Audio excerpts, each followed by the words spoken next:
No.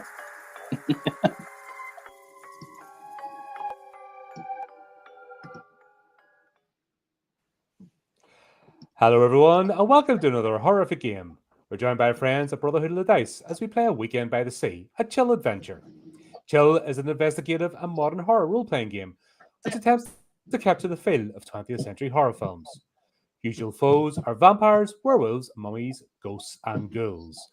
Players take on the role of envoys, members of the secret organization known as SAVE, that tracks down and eliminates evil in the world. Greetings, everybody. We are back, finally getting this going again. Indeed. Good to be back. What was the mysterious clunk noise? There's mysterious clunk noises. We're starting horror game. Yeah. Dun, dun, dun. It were the cogs in my brain trying to read through my notes. I'm oiling mine with a cook. Well, last time, our intrepid photo duo, our intrepid journalists, That's right. arrived in the seaside village of Whitemare Mm-hmm. to investigate a suspected haunted house that your editor thought would be, an interesting thing to stick on like one of the middle pages to fill up some space.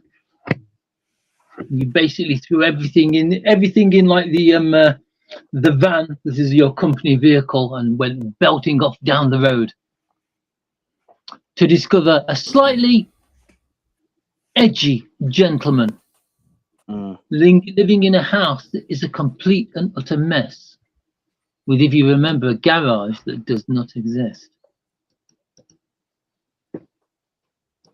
Do remember that bit. I was going to say, nope, says everyone. No idea. Yeah, I do remember that bit, yes.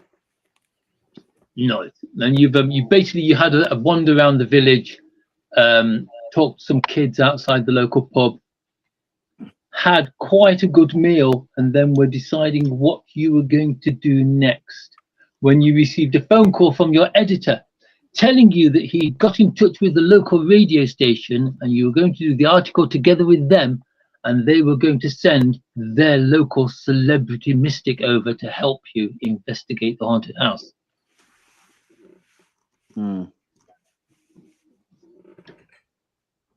Yeah. It is I, Simon Brown. I don't know why, because we had looked at it and just thought it was a strange bloke and everything was normal. It's like he's weird. Talk about sensationalizing everything.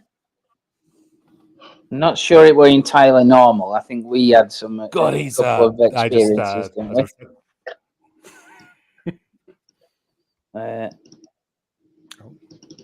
We'll brush them off though, because I'm going to say you. By the way, Phil, these guys, total skeptic.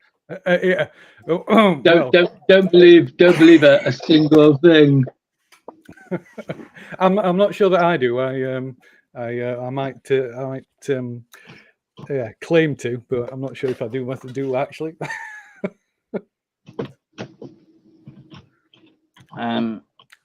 All right. Yeah. Theatrics is Simon Brown's thing. So as I'm eating this, as I'm eating my steak and chips, I'm just like, oh great, now we're gonna have a fucking psychic here to woo and wah and like tell us to see ghosts. God, when's the last time we had a serious job? Our paper's getting worse. Well, that's right. You're at the wrong paper if you want a serious job, I think. What do you mean serious, guy? I think your editor will totally agree that one about the man who invented that, married that lettuce because it was a reincarnation of Marilyn Monroe was perfectly serious.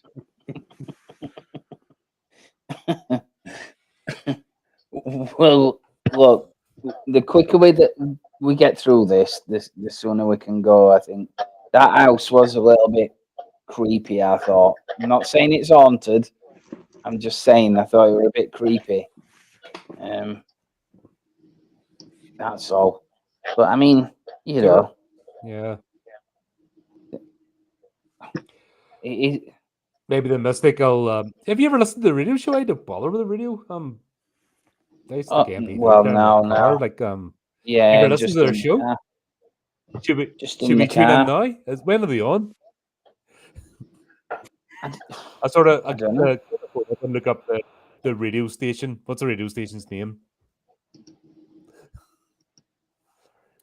Is that a question to me? What was it? What was it? The show Bill, is called the station. the station. I guess it's just got some crappy local radio name. Like what's the name of the place? White Mare. White You're Mare. in a White place Mare. It's called probably something White crap Mare. like White Mare FM or something like that. But yeah, Ah, I have a short piece. You know, a short spot, maybe about half an hour long, a late night called Spirit Talk. Oh. Spirit Talk. I love it. Yeah. Came up Yeah, with that so name what I'll do is myself. fantastic. I'll look at the phone here to see when your next scheduled. What time's it in the pub? It's after tea time, isn't it? Yeah. Well, getting late in day, wasn't it? It's- When I went back to the thing. It was. You left. You grabbed, and you were grabbing your evening meal at the pub, but it was quite late. Yeah, so I'm thinking if we Yeah. can tune in the radio station to see what this show's all about and who we're going to be meeting tomorrow, as we don't have a clue. So I think it probably is the show either runs at like either ridiculously some ridiculous hour in the morning or like in the afternoon. You know, when nobody's listening, basically. When viewing figures, there's no worry about me damaging the viewing figures or the listeners, rather. But yeah, he's Simon Brown, Mystic. He's a little on the dramatic side. I mean, he's on radio after all, so it's maybe he overcompensates a little bit. Speaks in dramatic tones, almost as if he's narrating what he's doing. And his constant companion is, or according to at least what he tells the listeners anyway, his constant companion is a pendulum that he calls Seraphim. And he consults it constantly, Nice. almost like a spirit guide. Nice. You've got to, you know, Clinton Baptiste is, don't you? You're gonna have to do an impression of him. I don't know Clinton Baptiste. You don't know him? No. You've seen Phoenix Nights, haven't you? Oh, getting the words. Oh yeah.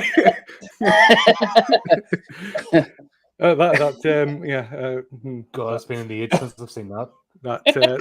There's a psychic guy who does like a Yeah. comedy psychic on YouTube. I can't remember his name, and he just wears like a glitter suit. Yeah, that's him. Oh, is that him? Yes, That's him. Yeah, his voice was high. Yeah. Holy my love. Holy my love. You have to do that. I don't know if I could do that voice. Right. But yes, that's Simon Brown with an E. With an E. Yeah. Um. On Brown, not on Simon. Yeah. That'd be Simone. I did consider Simone. French. French. Yeah. I did consider Simone briefly.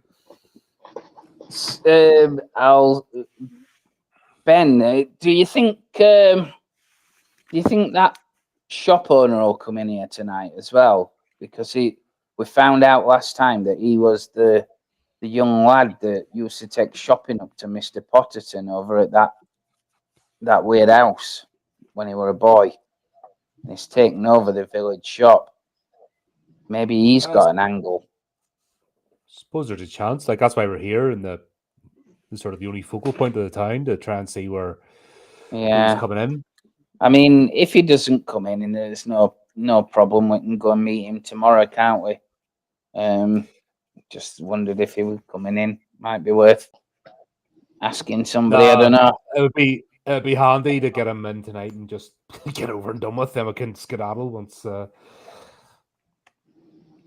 get our piece done. Yeah. Oh my god! Like, I don't know. Just sometimes I'm like, why am I doing this? I could have been. I don't know. I could have been doing so much. I could have been taking magazine shots. That could have been models. You name it. Where did I go wrong in life? I just have a sort of morose,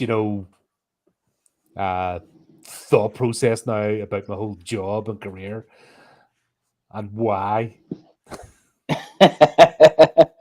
I'm just enjoying the time and having a couple of beers, and every now and again looking at the paintings on the wall that Mr. Potterton did, and just keeping my eye out for the boy / man, Roy, his name was. I was sort of look because we're in the lounge still, aren't we? So not very Yeah. many people, or most people get into the bar. Yeah. Yeah, it's most of the people into the lounge seem to be like businessmen with their wives or secretaries who popped in for an evening meal. It's like most of the locals going to the bar.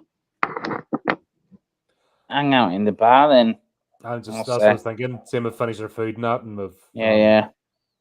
But yeah, yeah. I'm not intending to drag the night out. Just just easier to see any of the locals, maybe get some of the chat. Yeah. Right then.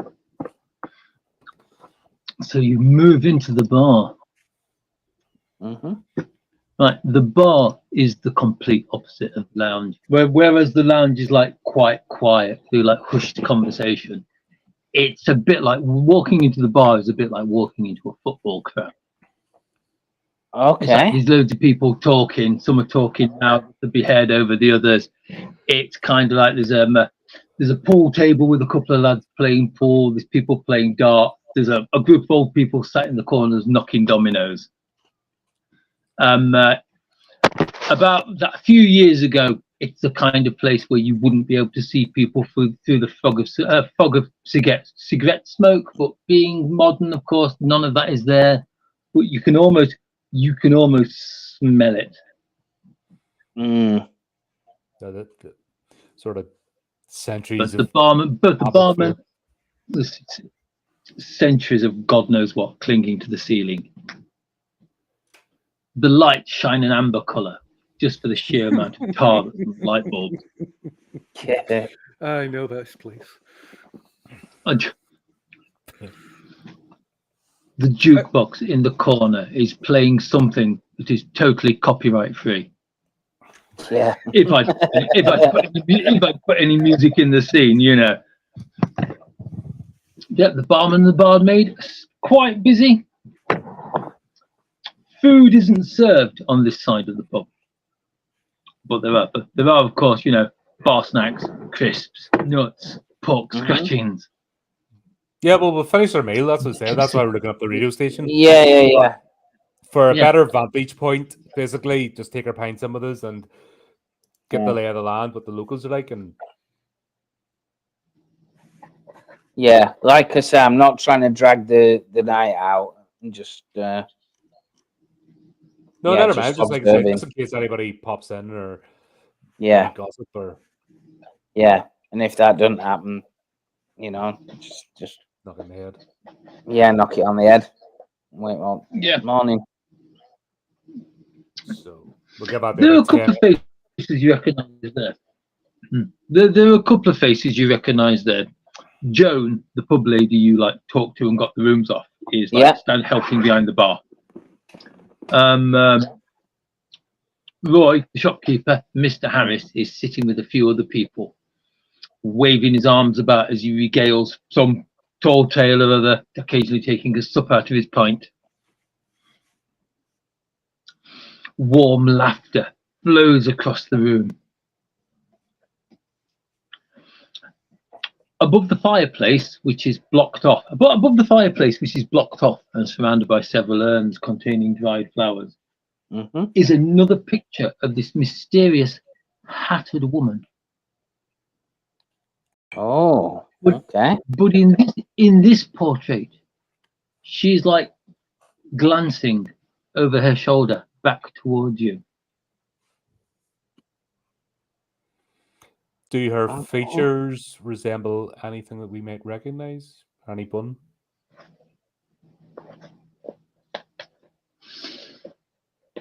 No one you've seen so far. Her features are quite generic. She's pretty, but in a plain kind of way. Yeah, natural beauty. She's how can I put it? She's beautiful, but in a more average kind of look. Okay. Just an unremarkable kind of face to her, but one that you would regard as pretty.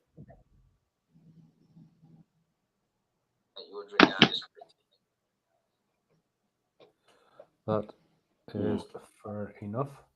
Right, so basically, we'll hang about, we'll say 10 o'clock or something, and then if nothing happens, just retire for the night. Yeah. Start for the day.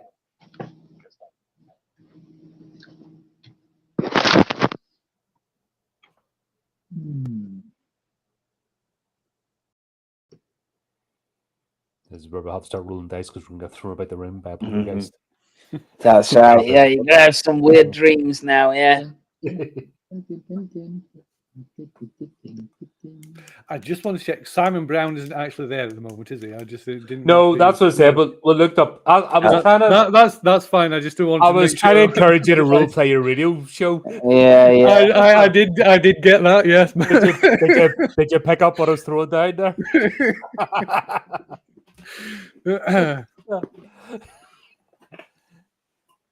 It's just went, no, Colin, no. We have to slip into the role first, slowly but surely. Who are Mrs.? You will be arriving in the morning at the crack of dawn. Ah, very good. Or any time afterwards. Probably not quite at the crack of dawn. Yeah, I imagine he's. You'll be driving. You'll be driving yourself. So when you roll up, it's up to you. Okay. I don't imagine it'll be incredibly early. Probably about 10 o'clock. That's fair enough. Right then, so that's it. We'll retire for the night. We'll get started on the next day. Yeah. That's all good. Why won't this thing let me roll these dice? You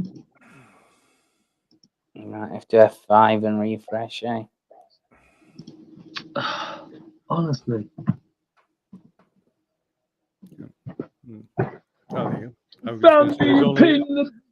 I was just going to say there's only me and Colin in Foundry, according to the playlist. There we go. No, I'm in. Oh, it didn't show you on my list. That's weird. Yeah, I'm definitely in. He did a secret roll.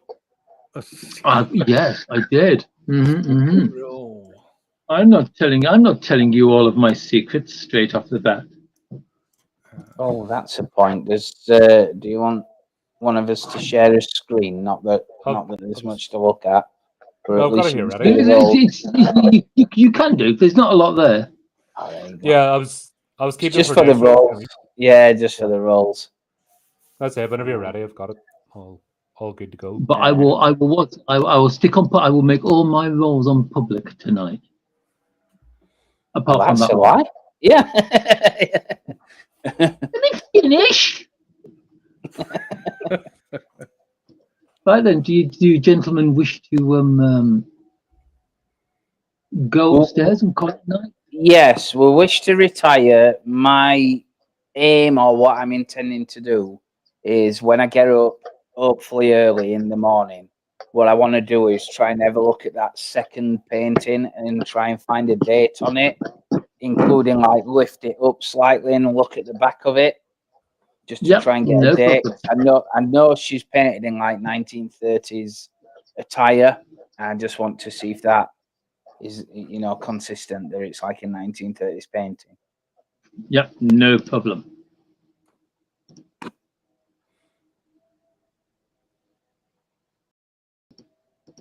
Right then. Snoozy woozy. You go upstairs. The rooms are nice. They're clean. They're kind of bare. There's literally just like a bedside table, a chair, a chair. That's about it, really.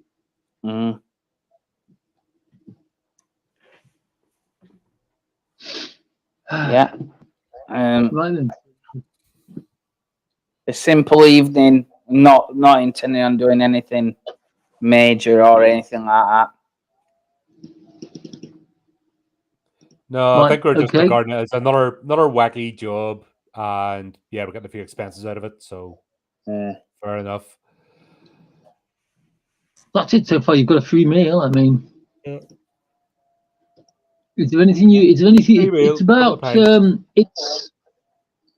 It's about what? By the time you go up, we'll say it's about. Like you said, you went up about 10:30. Is there anything you guys want to do before you call it a night? Not really. It just came with the vibe. Did we pick up any vibes? There's no chat, or obviously people just the piano music didn't stop because we walked in. So, obviously we're just nothing of interest really to the town. There weren't many people you talked to in the bar, to be honest. Yeah, that's what I kind of thought. It was just an off chance. Rather than sitting in Most the of the line, people, it would make more sense to be in the bar just in case. But if nobody's turned up with no, didn't overhear any interesting conversations, then yeah, we just call it a night. And Yeah, what I'll in bed, all I'll do is with seeing as it's modern day and I've got my phone or whatever, I'll just try and Google the story of the knight who died on the beach at Whitemare. Later on. Just to check out the story. I'll go through my camera and just see what shots. Oh, go ahead. Sorry. Go ahead. Sorry. The story you find a little bit on the story of the Knight of Whitemare. It's apparently it's the knight. It says was lost his horse to a group of bandits, and while roaming along the coast trying to find them, found a white steed. He asked if the white steed belonged to anybody and was told that it was not. It was just like a wild horse that was seen on the beach occasionally. He took the horse as his own, despite the fact that the old women in the village advised him not to because they said the horse itself was cursed. Right. His body was found on the beach. His body was found on the beach the following morning, drowned. Oh, was it a Kelpie? Oh no, doesn't say. Sounds like something a Kelpie would do. Whoever created this story wrote terrible notes.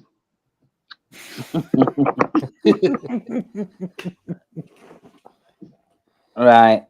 Okay. Like I said, I'll go through my camera and just the shots of the day to see, as usual, pick a top 10, put them in the shared folder so you can match them up with the story. Oh, interesting. Right. Would you like to roll me a sense unknown?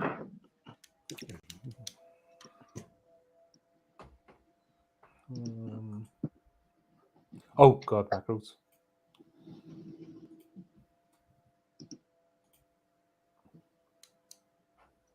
Oh, where's my... Oh, there. Where's my macros?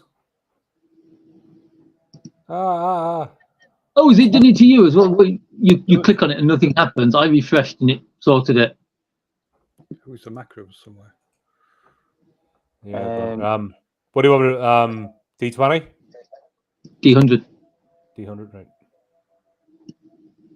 Let's do that. Yeah, I thought it was just the 100. You only have a 12% chance, but it's worth rolling.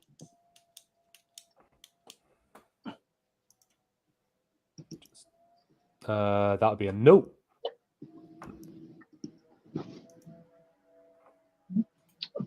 Yeah, nothing. Just I'm scrolling through. Enough. Yeah, crap. Okay. That's all right. Okay. Now make me a perception check. I'll make more of a chance of that.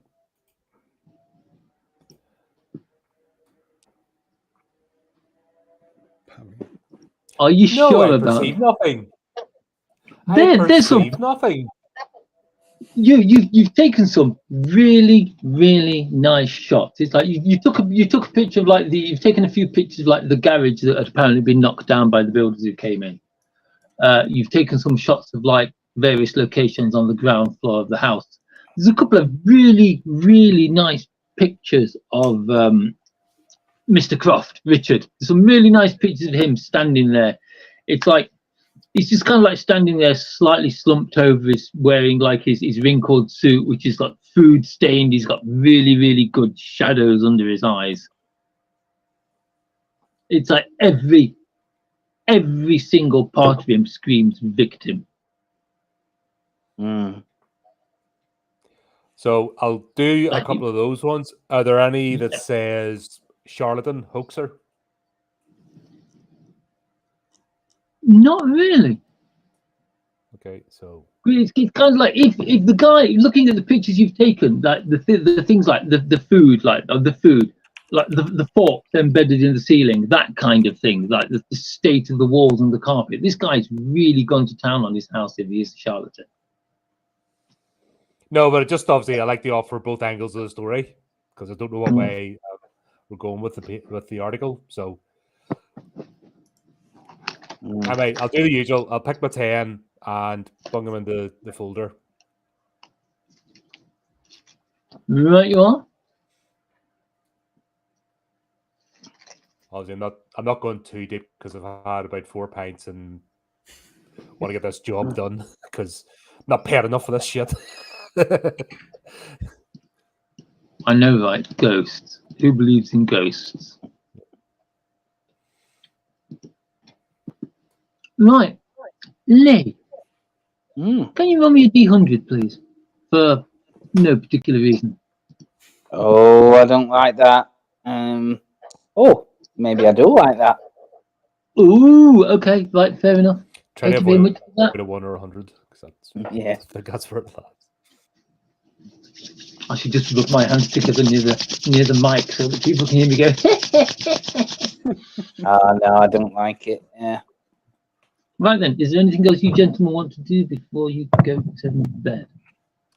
I don't think so. No, that were an interesting bit of stuff to add to his notes, but no. Yep, that works for me. Mm-hmm. Right then. So you go to bed and you sleep and you dream. Oh. Our photojournalist dreams of his dreams. You know, a warrior for the social eye, striding across the battlefields of the world, winning prize after prize after prize for the amazing photographs that he pulls up, showing like the true face of humanity, the suffering, the greed.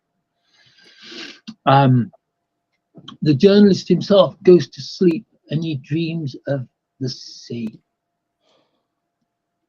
Waves, as if waves, almost like the waves blown from a storm, but from a clear sky. White caps crashing on the beach, and as they crash on the beach, from out of them comes a white horse. Of course. The horse walks up onto the beach, shaking itself dry, and it looks off to one side. Off to one side is a woman in a striped bathing suit wearing a sun hat. She smiles. She smiles as she walks over to the horse and puts her hand on its neck. From her face, it looks like she's been crying. The horse nuzzles her, pulling back its lips to reveal sharp canine teeth. Everything goes black. There's a scream and you wake. The sun is shining through your curtains. You can hear birds singing. Morning has come. Right. Wow. Okay.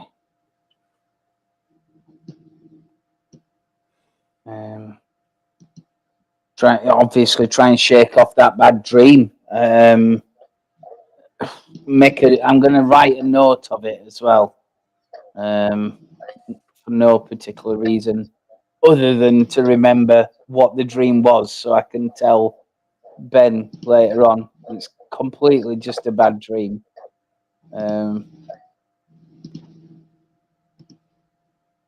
I'll do that and then get ready to have a look at that picture. Like I said, I were intending to do it with nobody, looking over my shoulder. They'll be getting the breakfast ready for guests or whatever, if there are any guests beyond us. Yeah, is this a typical B&B setup, or is it just order breakfast? It's a typical B&B setup. All right, so yeah, So basically, breakfast is provided in the price.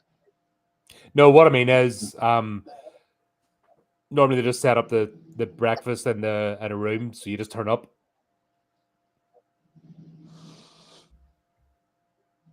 Oh, I see what you mean. No, you'll have to. You can order breakfast when you get down. You order breakfast when you get down there, and it's freshly made. All right. Okay. No chafing dishes then for None of this buffet nonsense here. There's a respectable English pub with a couple of rooms that can take guests above it. No chafing dishes with soggy sausages and soggy bacon that's because of steam. The eggs that can just start bouncing, boing, boing, boing, boing. It's like questionably congealed eggs. That's all right. Okay, so obviously we'll meet up in the bar and we'll have a look at this photo then before we have breakfast. Yeah. So, like I say, I'm trying to examine the painting and get more details on it, like the date on it, anything like that, anything on the back of it, stuff like that. Were we that thorough with the one in the line or the other one? I don't think we were. We just looked at it. Just looked at it and I took a snap, but it didn't actually. Yeah, I don't think so. While you're doing that, I'll pull up the camera and the snap I took of the other painting, and I'll try and zoom in to see if there's anything on it. Yeah. Right. Well, which one are we doing first? The photo or the photograph? Taking photographs or the one in the bar? Do the photographs because I'm writing my notes up. Fair enough. Right you are. Picture looks exactly the same as you saw it. The picture looks exactly the same as it was when you saw it last night. It's slightly faded, as if it's been hanging there for quite some time. The glass in front of it is dirty. It's pretty much. People have checked the thumbnail. It's a picture from the thumbnail. Mm-hmm. A woman just over waist deep in water, looking out towards the horizon. But when I scroll in, it was a sign and a date on it. It's signed with a flamboyant red PT in the bottom right hand corner. From what you are looking at as it hangs on the wall, you cannot see a date. Fair enough. It's in a very simple gold rimmed frame with glass in front.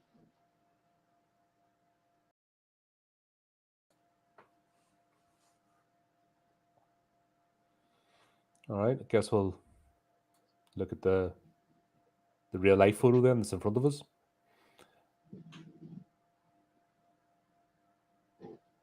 Yeah, that's right. Which one did you say had the sharpened teeth? Was it the horse or was it the woman? The horse, was it? The horse. I thought it was. It's just weird for a horse to have sharpened teeth, isn't it? Yeah, they're normally flat. You know what it's like about these dreams. Sometimes you have these dreams, and no matter how hard you try, you can't call up all the details. That's why I wrote it down when I woke up. Yes, it was the horse. Yeah. Okay. That's very weird then. Thought it was. Yeah. So as we're examining the painting, just ask Ben and said, Ben, did you slept all right? Did you? Yeah, 4 pints and I'm out. You know me. I'm a lightweight these days. Yeah. That was it. Obviously, I put a couple of photos in the shared drive, so see if they match up with the article. Had a bit of a trouble. I like to get both sides. Is he genuine or is he calm? But every one of his photos, he looks like he is on edge. If he's performing, God, he's doing a fantastic job. I don't know why he's wasting his time here. He should be in a stage show. Well, he was certifiable, wasn't he? He's borderline agoraphobic, isn't he? He won't leave the house. He's having to get all his stuff delivered, isn't he? Yeah. So there's certainly something not right in his head. And that's why it'll be good to get this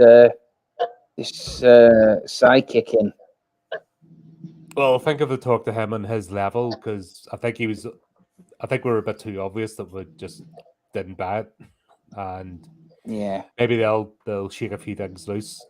yeah, I think so. We're gonna have to try and play along with psychic as well. I think maybe. So what do you reckon? Is this a series of pictures in? Did he do a whole set? Is there going to be one of her like turning the other side and then lying down on the beach? And yeah, maybe. I mean, most artists, I think, have like things they like to paint, don't they? Some people paint flowers, other people paint women in hats. Everything in between. Yeah. I wonder if that's what he went to the gallery, women in hats, and that was his whole yeah. his whole exhibition. Quite honest. to be quite honest, there are worse kinks. Yeah. So yeah, examine the painting on the second one for the same kind of thing. Yeah, it's exactly the same. The signature is a flamboyant PT in the bottom right-hand corner. Part of the T is cut off by the frame in this one. The frame is a bit more. It's a bit more chintzy. It's gold and very scrolly. Right, and there's nothing on the back. Oh, do you want to lift it off the wall?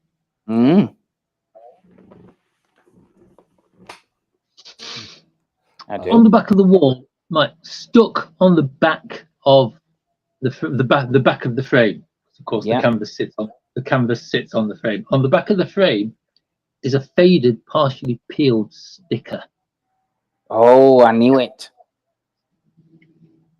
So look at this. Oh, is this a reprint? I don't know. Let's have a look. D. Potterton, it says. 1975. That's the guy who painted it. Or is it? Yeah, Potterton, that was the owner of the house. Go back through my thing. What's his... Yeah, but... Right, the note you have on Mr. Potterton is that he died quite a few years ago. We did. He died in his chair. The things that you found out were the fact that he moved in there with his wife. Yeah. His wife died, and he spent the rest of his time living in the house, painting. Like he was a reasonably well-known local painter. Died quite a few years ago, leaving quite a few pictures that he painted through his life. The date on the back of this one is 1975.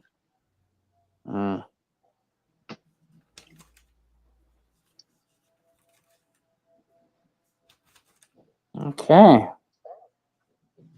That doesn't particularly get us anywhere, does it? Not really.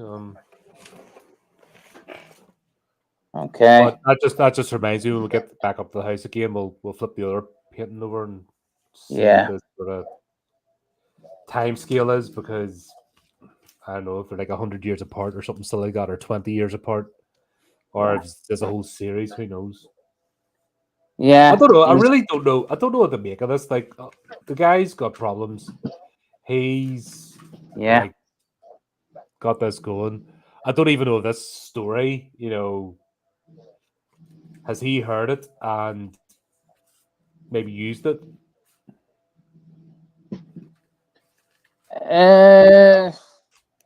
Well, the story hasn't got a woman in it, has it? It's the woman is his wife as he saw her in the 30s, isn't it? Like, like what we try and do. We imagine our, your loved ones as they were when you liked them, I guess, before they went all saggy.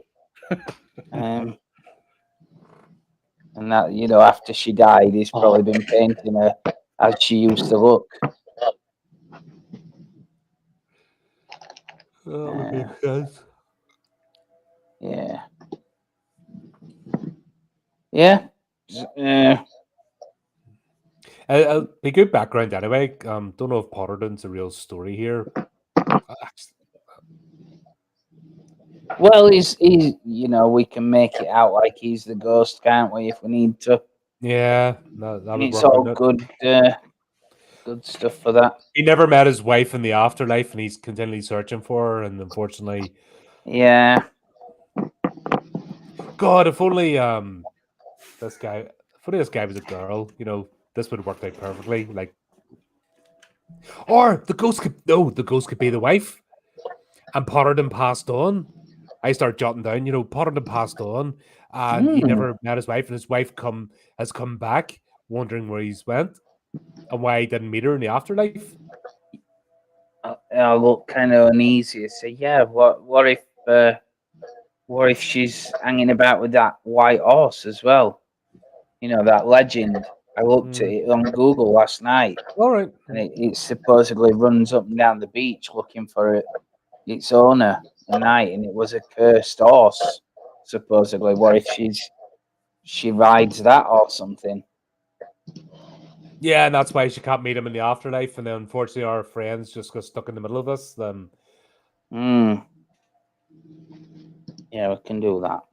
Maybe we'll speak to the psychic and see if that's a good. Oh, I don't know. Would they get upset if I say an angle? Maybe we might have to pretend to believe what they're saying. We'll present the evidence and pretend that we give a shit, and then that might spur some things off, and it'll read a good article, and then Let's grab some breakfast before he turns up anyway. So I think it's going to be a long day. Poor Mr. Brown. He's got a long road ahead of him. Yeah. Yeah, have breakfast or intending to have breakfast anyway. Right, you are. You order your breakfast at the bar. Within 20 minutes, it's on your table. Wonderful. Obviously eat it and then say, right, one of us is going to have to wait here to meet up with him. Why don't the other person go and speak to what's his face, Roy, over at the shop? He was the boy that took the food to Mr. Potterton. Might get a bit more background on what his damage was. Mr. Brown, Mr. Brown, our psychic can turn up anytime you want. Yeah, okay. Well, how about this? That while they're having this discussion, there's an unpleasant smell drifting across the room, and you trace it to where I've taken a bit of liberty. I've made it a bit older than it said in the character sheet. There's an older man, maybe kind of late 50s, looks a little bit haggard, and he's got a haircut that is more suited to somebody less than half his age, and it is dyed. It's kind of like, shaved along the sides, this big sort of like floppy quiff. Oh, but skin fades. He's for like teenage skin fades and stuff. Yeah. and it's dyed bright green, like luminous green. It scares me already. And he's sat in the corner smoking this roll up, despite the fact that you're not supposed to be smoking in here. And it's it's not like it's not cannabis or anything like that, but it smells like one of those really vile medicinal like legal high type things. It just reeks, absolutely reeks. And he kind of sat there smoking, sort of sucking on this roll because his finger ends are kind of like sort of tinged with nicotine and the nails too not unkempt but left to grow a little bit long. The kind of manicured to look slightly slightly long, a little bit rounded, and round his neck he has got probably at least half a dozen like chains with like moon like cheap tacky charms on like pewter moons and crystals and bones and keys, and while he's like sucking on the cigarette, he's constantly like running his fingers over these charms. Can I just say, I can hear his voice already. He's going to be now then, where's this ghost? I did briefly consider that, but no. It's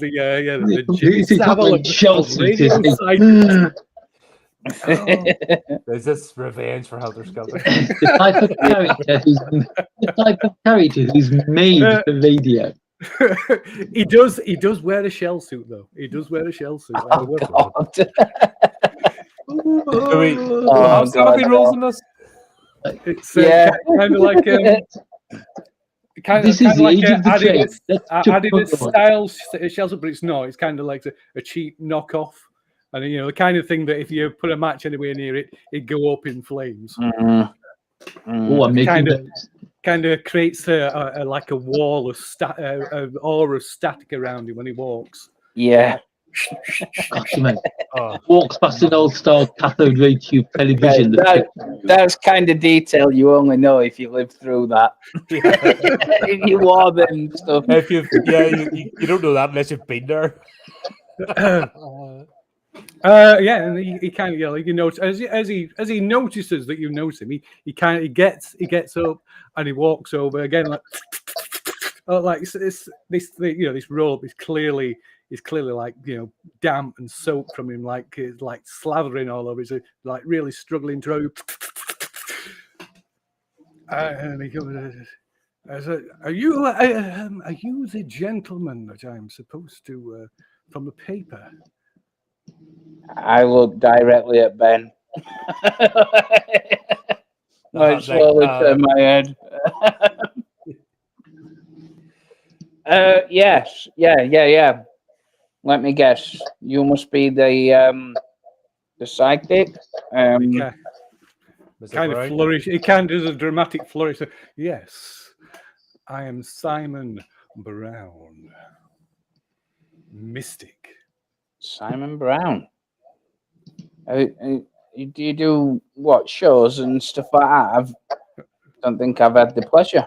He kind of puts his hand up and like puts his like fingers to his forehead and like puts his other hand out. Yeah. Yes. I'm feeling that there are definite impressions. You've clearly encountered something. I presume this is what you require my assistance with.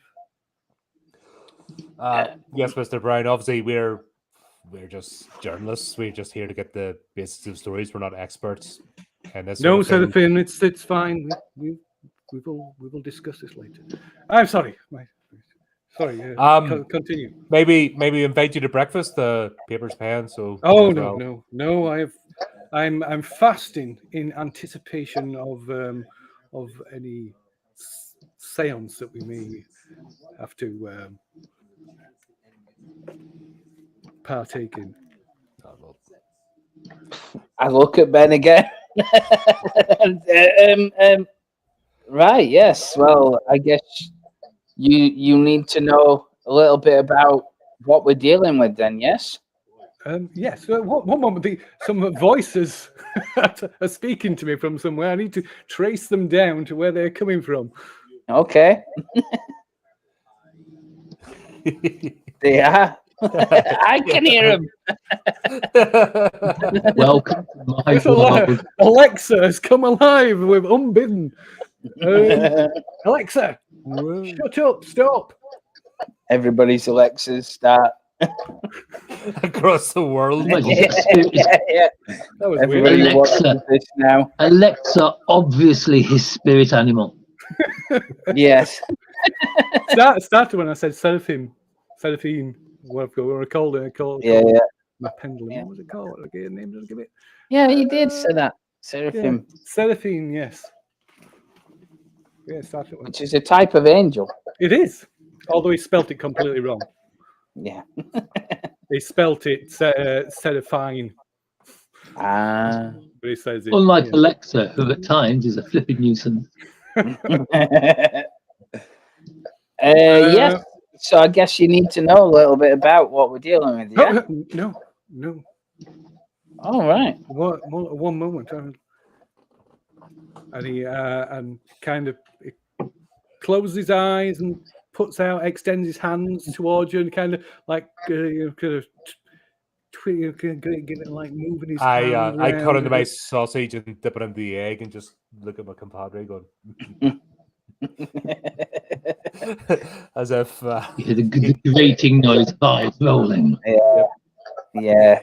he likes you. I can feel the vibrations. There are definitely some energy that is coming from emanating from you. You've clearly been touched by something that you have encountered, some entity perhaps.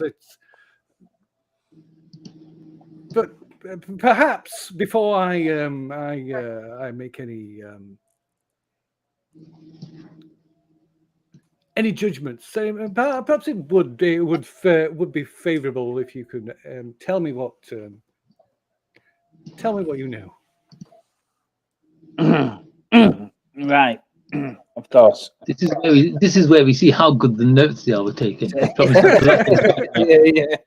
Yeah, So we're gonna visit a gentleman called Richard Croft. Yes, of course, Richard. Yes. Well, yes, he's moved into a house. And the house is the problem. That's right. Yes. That's right. Yes, sort of. He's on top of a cliff. There is doubt. There is doubt as to the nature of this. It depends who you ask and who you believe. Because he did live there with his wife and 2 kids. He's moved in about 6 months, and they were fine until they started decorating, and they got to knocking down the garage, and then as they did that, the decorators left 5 minutes after they'd done it, and they started having ghostly goings on, supposedly. Now, Mr. Croft reckons that he can't leave the house, that there's an entity inside it that won't let him leave. We've looked into the past of it, and there was a person there before it. It stood empty since the 80s, and it used to belong to a man called Mr. Potterton, who was an artist in life. I'll point to the paintings. This is Some of his paintings. The one you were examining earlier. That's right. I wasn't aware that you were here. Then, so, my apologies. But yes, that's right. Very good. Very good. Yeah. I believe the subject in the paintings is his late wife. She was from Lincolnshire, but she obviously was fond of having a picture painted. He was a recluse anyway after she died, and there was a young boy in the village that used to take him shopping from the local shop and post office. and he still lives here. Actually, he owns the shop now. So we're going to question him, and we're going to go and find a little bit more out about Mr. Croft and what's going on. There was some damage to the decorators' cars, by the way. They left it there, and it's got some scratches all around it.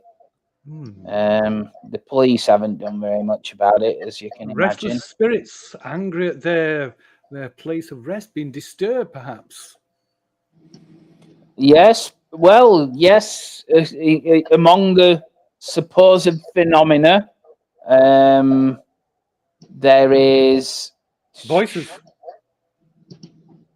I'm not sure about voices. Don't really mention things voices. It was more physical. Oh, Yes. yes, well, yeah, of course. There was chairs moving. stacked on each other. Yeah, Things moving. Yes, yeah. chairs stacked impossibly on top of each other. Soot on furniture, sofa slashed, TV smashed. Woke up in different beds, furniture moving around, and obviously this invisible barrier that he believes is stopping him leaving the house. So what? Clearly Mr. Brown, do you think of something. that? Clearly something stirs within the shadows of this house. We should go there immediately. Set to this entity, these spirits, and force them to reveal themselves.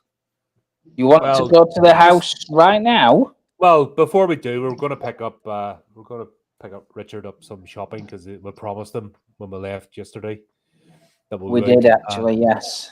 Yep, because he's he's having a bit of trouble, so we'll pick him up a few bits and maybe speak to this shopkeeper who took him up, and you might get some insight into the person. I know he's not a boy anymore, but you might get a bit of insight into the person that brought them up the goods.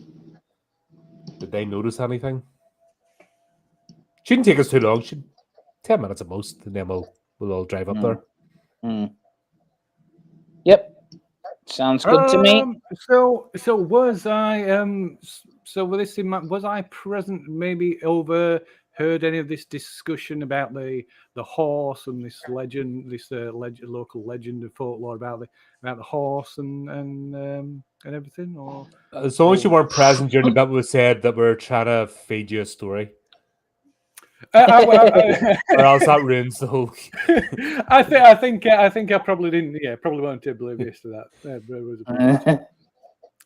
Wait, is that before or after the horse bit? Yeah, was that before or after? So if that was before the horse bit, then I didn't. Or rather, if that was after the horse bit, then I didn't hear that horse bit. Oh, it was after them.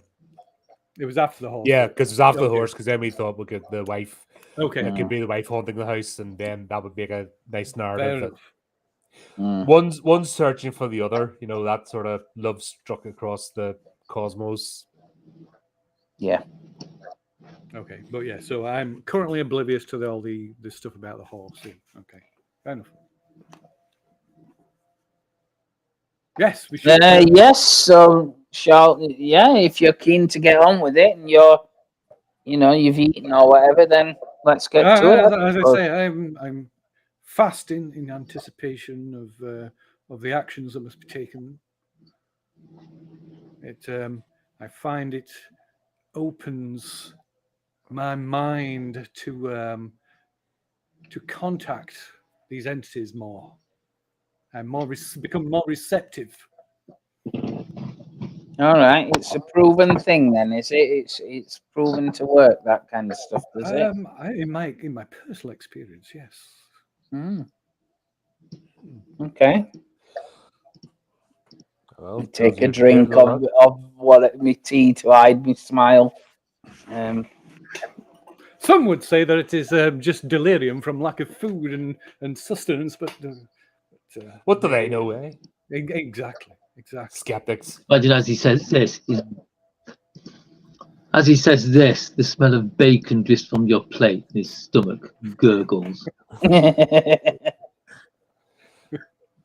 Oh, look, so very quickly scarf my plate, set the knife and fork down, and then get ready to move.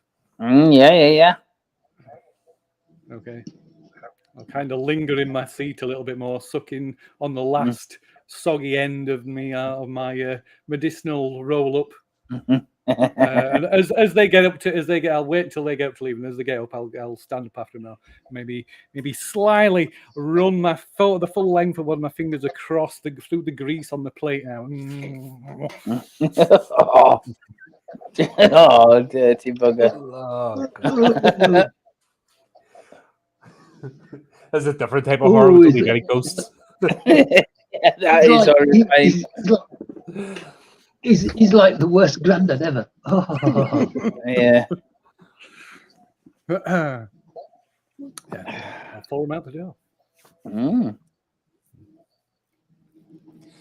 Right then.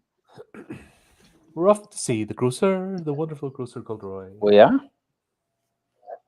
Yeah. Yeah. Step out of the pub. The village is about as dead as it was yesterday.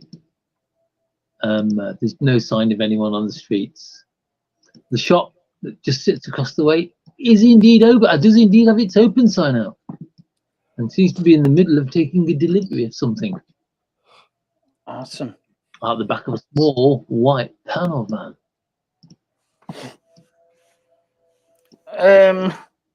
Okay. I'm guessing that this is not going to be like a shop with lots of staff.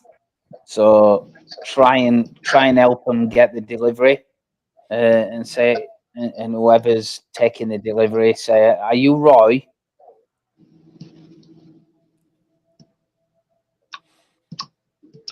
Portly bloke wearing a white overcoat turns around, cigarette hanging from the corner of his mouth. I am Roy. I can help you. Yeah. Well, let me help you. I say I'm from the local paper. Just wondered if I might get a minute of your time if I can help with this. At the mention of the local paper, his eyes narrow a bit, and he turns away from you, kind of like part hiding the couple of slabs of cheap foreign beer that he's got in his arm. Right. George, Say, Imported from France, by any chance? What it's the name on the front of it reads something like Blobowski or something like that. So right. you're guessing it might be Polish. Yeah. This is my colleague Ben, and this is Mr. Brown. We're here about the old Potterton house. He frowns at you and says, "Oh, is this somewhat as what's been happening up there?" It's like there's been some weird rumours down into the village from the kids and whatnot about something strange going on up there. Like the bloke's a bit of a mental, so they say. Well, Yeah, we're hoping you could tell us because you, from what we hear, you used to take deliveries up there on a regular basis. To Mr. Potterton, he's like, just let me put these down a minute, and he puts these these beers on the top of the van. He's like, him who lives in it now, I haven't had much to do with him. He's like, he's not been. I used to see his missus when she still lived here, and I used to see her out and about with the kids because they were talking about enrolling them in a local school. But since his missus and the kids left, no one's really seen him. Right. No, but I hear that you used to have deliveries for Mr. Potterton up there. Did you see anything during that time when you were a boy? He's like, Mr. Potterton. He's like, there's a name I haven't heard in a while. He were all right. He were a nice bloke. Like, didn't say a lot. His missus were the same. Because like they just used to like live up there together, and they used to get the back when the shop was a bit bigger, a bit more profitable, had a few more staff. So I used to be a delivery lad for them. And I used to pop up there twice a week with like, say, like a couple of bags of sugar or half a pound of butter, that kind of thing. You're all right, Mister. You're all right, Mr. Potterton. He always used to like tip us when we used to go up there. Always used to be out on the cliff tops and on the beach painting.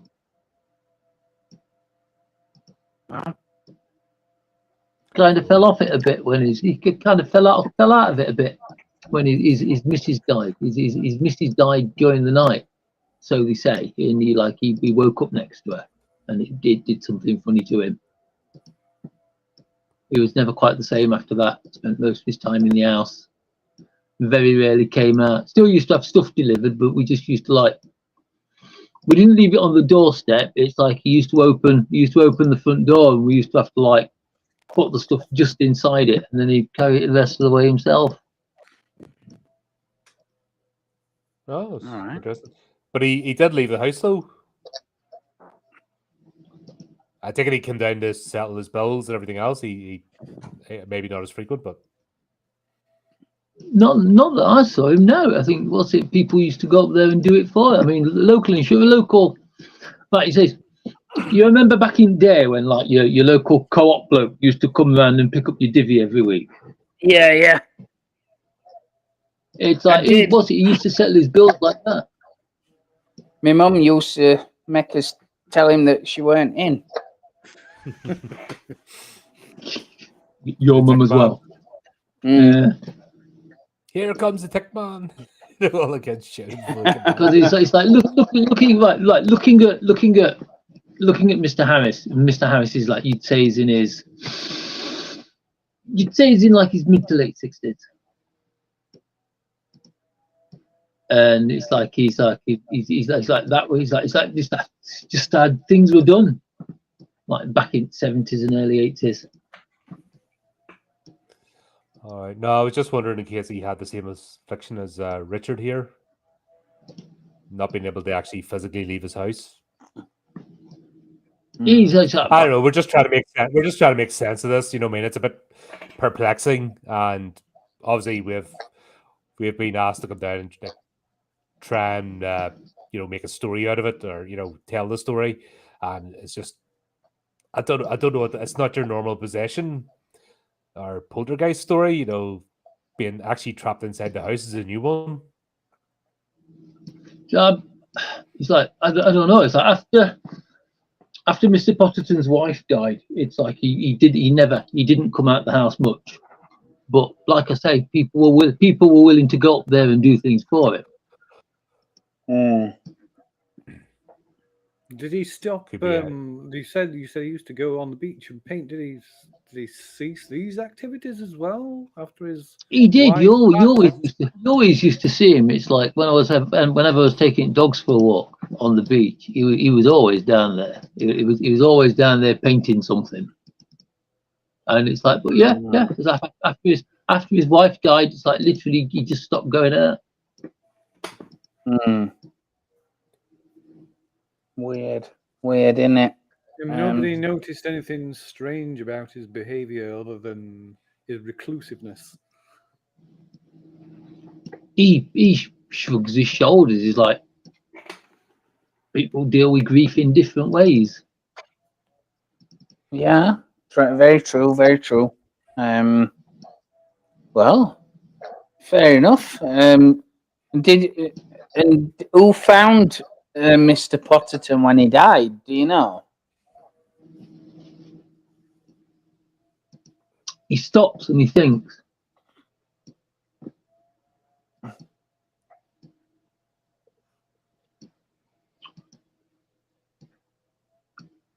I'm pretty sure it was some bloke who went to read his meter.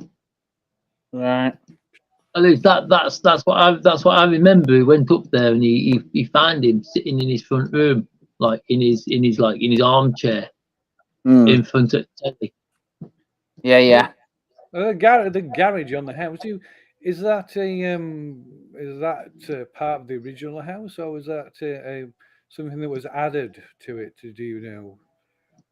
Good question. The garage. I'm not sure. I reckon it was there. I reckon it was there since the house were built at the end of the 40s. Did he say anything about it when you went up or out like that? No. No, not really. As far as I know, he just used to use it to keep his car in. Frown at that. I'm visibly perplexed at it. Like, how dare he not be bothered about his garage? Right, okay. Okay. Oh. Roy, would you mind if I got a quick snap for the paper? Just you by your shop, just concerned resident, with a bit of knowledge about the history of the house. He's like, no problem. He picks these beers off the roof and like puts them on the floor out of sight, and then just kind of goes and does like the traditional, arc-right pose from Open All Hours, where he's just kind of like standing there with his arms crossed across his chest in the doorway of his shop. That's it. I'll do the snappity snap thing and get a couple for posterity.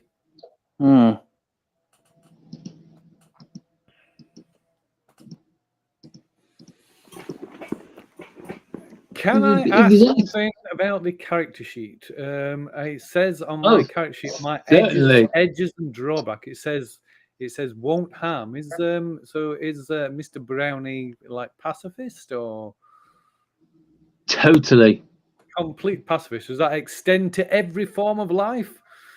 Not to every form. No. It's mostly to like people. People. Okay. So it's like you're quite happy to swat at any wasps that you see. Yeah. Okay. Fair enough. So while they're taking pictures, he takes a tin of probably like a Tic Tac thing from his pocket and tips out a handful, maybe three or four things that definitely aren't Tic Tacs, and shucks them in his mouth and starts just crunching on them. Ugh, dirty man. They look suspiciously like paracetamol. Right. Even dirtier. Oh. I'll just remark as the photos are being taken and say, "You all right? Got an headache?" No, it takes the yes, it just takes the edge off. Okay, fair enough. So yeah, same as this really. I've got one of them battery operated vapes, blueberry flavour. I prefer my medicinal, and he kind of like taps the tin. The old, an old one, like an old Golden Virginia tin in his top pocket. Yeah. All battered and going slightly rusty. Yeah, I know what you mean. Them days for me are gone. But if they help you do whatever it is that you've got to do, then live and let live, I say. Man's gotta chew. Man's gotta chew. But that's not what we hoped for, is it? I was hoping for a story of, demonic possession and, weird rituals in the house. But it sounds like he was just a nice old guy. Well, let me decide that, Mr. Sorry, I forget your name. Yeah, that happens sometimes. Blake Everly. Blake Everly, yes, Mr. Everly. Let me be the judge of that. So I wrap up with the photographs and thank Roy for his time, and then I'll sort of step over to you two and I'll be like, great, okay, all done. Shall we go? Yeah. To the house. Yeah. Oh crap! Yeah. No, we pick up some supplies while we're there. Oh yeah, do that's well thought. Oh my God! I'm so glad you remembered. That's not gonna. I'm so glad you remembered. That would be using vinegar instead of honey. Yeah. Yeah, it would. Yeah, sorry, no breakfast, but here's a psychic. Admit, what are you doing at the pot noodle? Well, actually, Simon here suggested that you fast too, Richard. For what's about to come.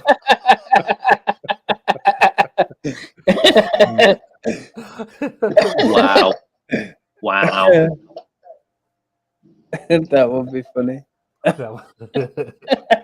I think I would deserve a TPK for all that. Acting like that. Quickly grab the groceries, right? Van, let's go. Yeah, let's go. Just remark how disappointed I am that this guy's just a nice old guy. And especially that, it seemed weird how there was stuff perhaps with the garage. The builders said that they knocked the garage down, but it's perfectly fine. So the garage has been completely knocked down. According to the decorators, but you'll see it when you're there. It looks fine. They claim they knocked it down, but the building's still there. Yeah, that's right. Yeah, because the garage was an older style for older vehicles, and it doesn't fit modern. Well, it wasn't wide enough, so they went to put an extension. That's what basically kicked this whole thing off. Yeah, but they weren't there that long, and they ran away. But I'm sure somebody told me that it had been knocked down. Well, obviously, yeah. But when we chased up we rung them. Remember, we got this. Yeah. We looked at the decal, got their number, and talked. Yeah, we did. Yes, you're right. Because their van is still there, scratched to hell by a spade. Which is they abandoned their company vehicle. They won't go. They won't go back and get it. They refuse. Yeah, if you believe them, the spirit did it. But we found a spade with blue paint on it in undergrowth, so more like chances this guy's gone to town on it. But it doesn't fit, because if this is I don't know if you agree with me, Simon, an average a normal haunting story, surely it would be the living room and the chair area. If that was disturbed, would upset the ghost rather than the garage. Yeah, that's why I asked about the garage, but he doesn't seem to be bothered, does he? No. It's just a garage. Does not make sense. So perhaps I shall pay some attention to the garage and see if I can detect any energies. You do that. All they were doing this is we're driving up the road. Yeah. Yep. Sorry, 2 seconds. Yep. Your bubby. It's not a road. It's not exactly a road. It's more of a car track. It's like it's never been like it's never been macadamized asphalt like a normal road. It's had like chippings poured along its length, but it's full of ruts and potholes.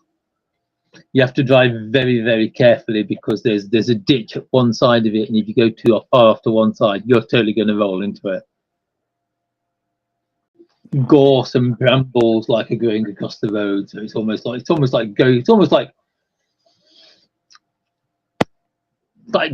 like driving through brush, and the closer you get to the worse it gets, until you see like the builder's van parked outside. You see like Mr. Croft's car parked in the driveway, but as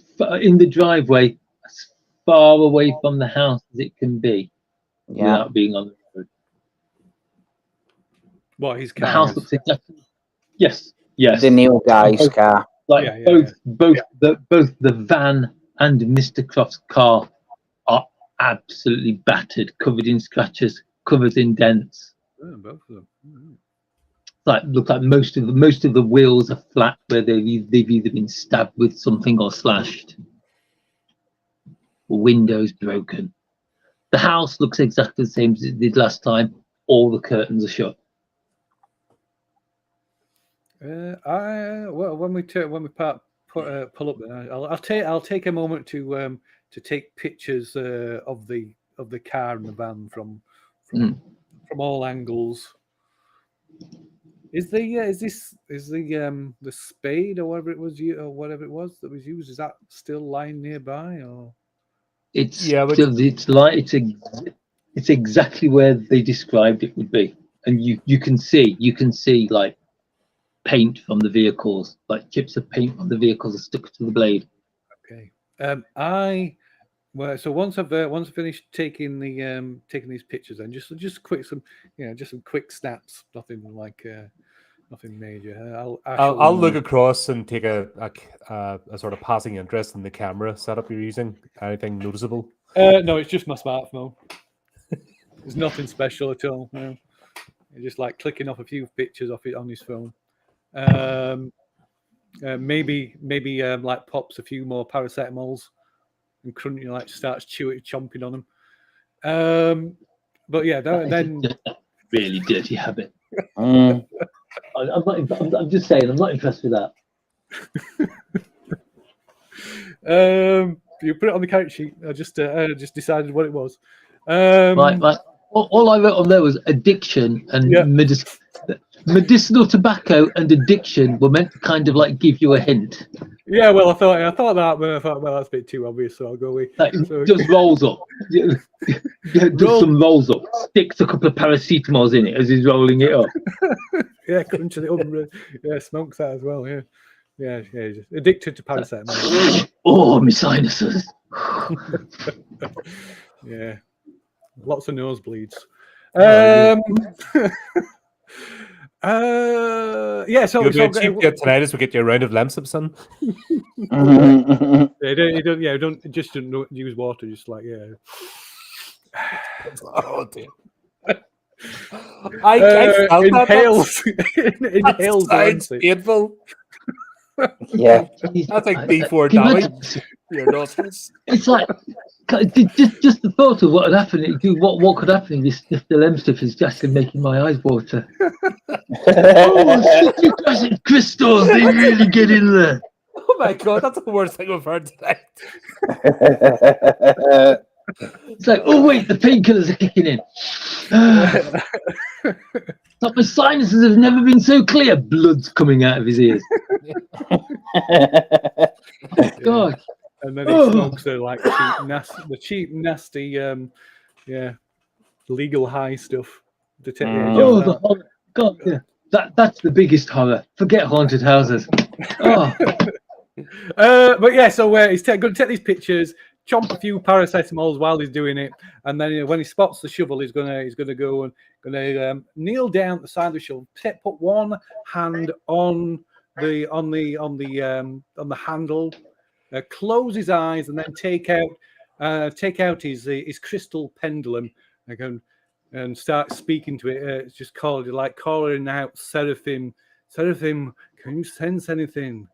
I will discreetly take a couple of photographs from afar, just enough I'll zoom in that I'm not disturbing, but discreetly twirl his finger by the side of his head. And then I will attempt to sense the unknown. I guess that's what this is for. Right, I will. You know what? Because you're a mystic and you're putting like theatrically kind of things into it, I will let you double your sense of the unknown. Oh, lovely! I have no idea how to roll for it. Mm-hmm. What do I roll? D100 and get under your everything is D100. Oh my word! This guy's a charlatan. So like, give it a double chance. Pardon me, well, I just put my chin on my hand. You don't say. Oh dear. Might have a big chance. No, sense of the unknown is deliberately hard to get. Oh no. Ooh. No, very much not. But despite that, You drag your feet. You put your hand on the shovel and slowly slide your hand delicately along its shaft. Easy there. You feel a tingle in your fingertips, but you don't know if it's kind of like you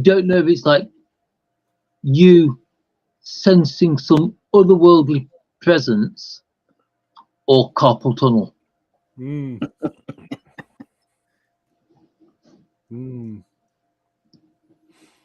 I kind of, I'll take my hand from the shovel and put 2 fingers to my temple, still with my eyes closed, and just go, yes, the door is already open.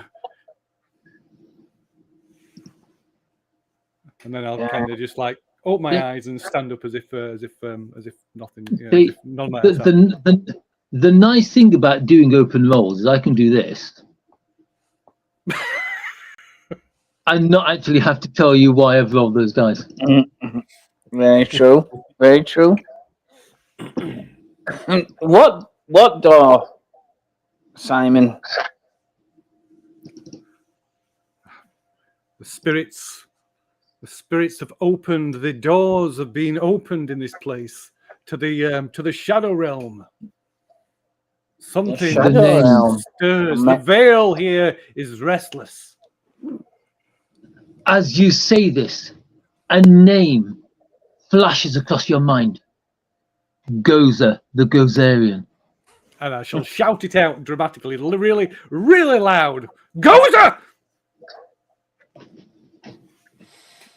Take a step back, like shocked, like.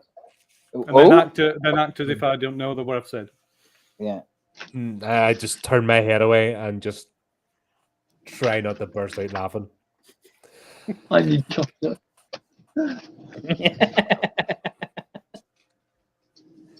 I sort of whisper to Blake, I'm like, God, this could be a story in itself. This would be a good follow-up, please. How do you spell that, Simon? Spell what? Sorry. The name that you shouted out. What was that? The name? I shouted out. Yeah, it was like Gonzo or something. Gordon. Were you channeling or something? I must be, the spirits must have entered me. Easy now. And I shall stride stride with purpose towards the house. Yes, let us go to the house, for we ain't afraid of no ghost. Yes. Yeah, go to the house, just laughing to ourselves.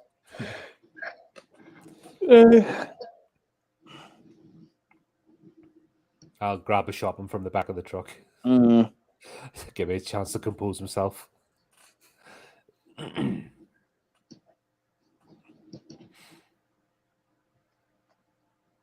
Knockety Like I knock, said- knock, knock. Yeah, I'll just stand at the door. I'm not going to knock and just stand there. Yeah, knockety knock, knock, knock. Knockety knock, knock, knock. No one answers. I think we had that last time, didn't we? I'm going to try the door. And obviously say out loud, tried this last time. It took him forever.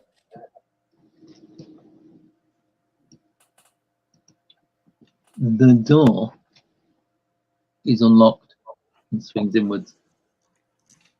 Yeah. Shout out to him. Yeah, Mr. Croft. You hear a clattering noise like a chair being knocked over, Yeah. and a door being snatched open. Mr. Croft appears round the corner of the hallway. You came back?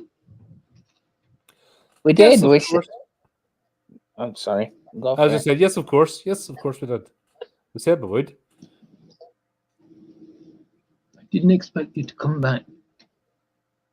Did Well- you bring the things I asked for? I proffer up the bags that I'm holding in my hand.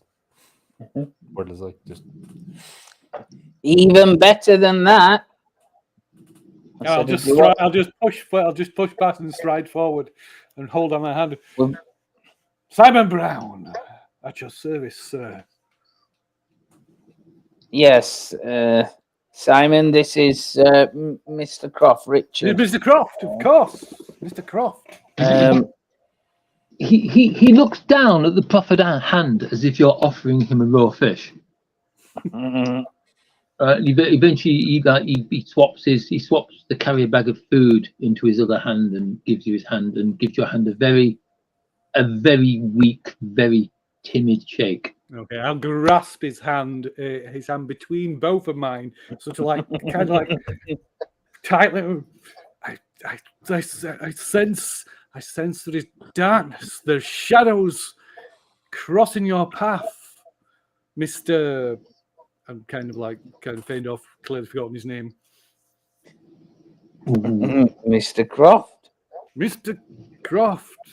Mr. Croft. You do grab his hand forcefully in both of your hands. Yeah, both my hands, like kind of almost dramatically, kind of like as if there's like tremors passing through my body. And then I'll just then I'll just let go and like stand, just stand right. straight.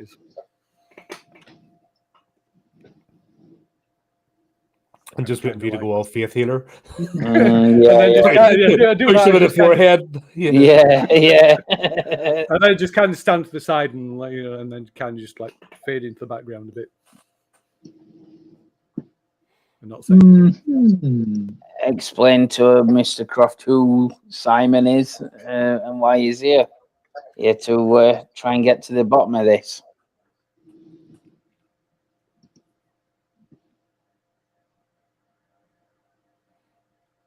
I'm totally not eating chocolate. No about. Mr. Croft looks confused. He says, well, what good is a psychic going to do?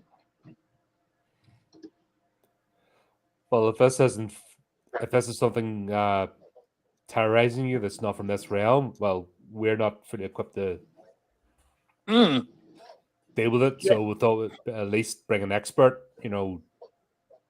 because we're not just here to get a story, Mr. Croft. Of course, we're here to help.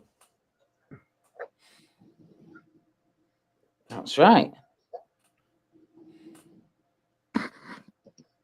He turns around and like slumps back into the room that you remember being the kitchen. There isn't a terrible interior map of this house, by the way. There is.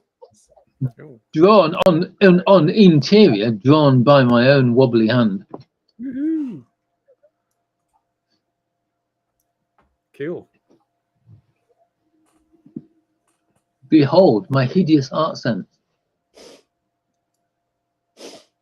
And number 2 is the. Oh, that way we've come in. Excellent. That's where we went in. Yeah. So he wanders back into what is effectively room 7, the kitchen. Doesn't seem to be, as he does so, he doesn't seem to be taking much notice of what you've said.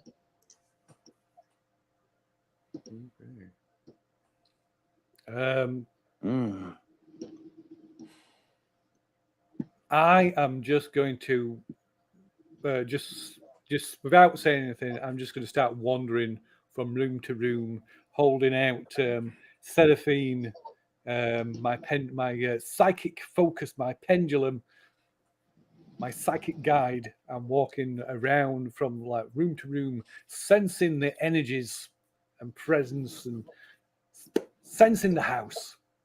Interesting. Which room do you go into first? I shall go numerically as depicted on the map. So 2, 3, 4, 5, 6, Right. 7, 8, 9. I will point behind me to number 5. I'll say this room was quite interesting. And I'll totally Simon. ignore him. Totally ignore him. Wow. Look I like the way you started at 2. I like the way you started at 2, not 1. 1 just being like the veranda on the outside. The door. Right. Yeah. Correct. Yeah, he's already been there, so there's clearly there's nothing there. Otherwise, he would immediately have sensed it. Two is obvious the hallway. It was once quite nicely decorated, but appears to have paint, food, oil, all kinds of things thrown all over the walls, ceiling, and the carpet. One of the things you notice, like roughly level with where the stairs go up to the second floor, there's a fork stuck in the ceiling. Whoever put it up there really put some force behind it because it's buried the full length of its tines. Okay, I shall focus my attention on that and attempt to see if I can get some kind of sense or reading from it. Oh, feel free to presence the unknown. Feel free Yes. to sense the unknown. Yes. Is that normal? Just a normal rule, or is it with my? This is a normal roll. I've been nice once. I'm not going to do it again. People will start expecting it. Okay, here we go. I'll be having that. Yeah. No, even worse. Ooh, it's a good year. It's a good job of critical failures in things for roles like that. Right. To be honest, the house feels like a regular, everyday house. You've been in public toilets that have felt more spiritual than this place. Had some spiritual experiences in toilets. Yeah. That's not in character.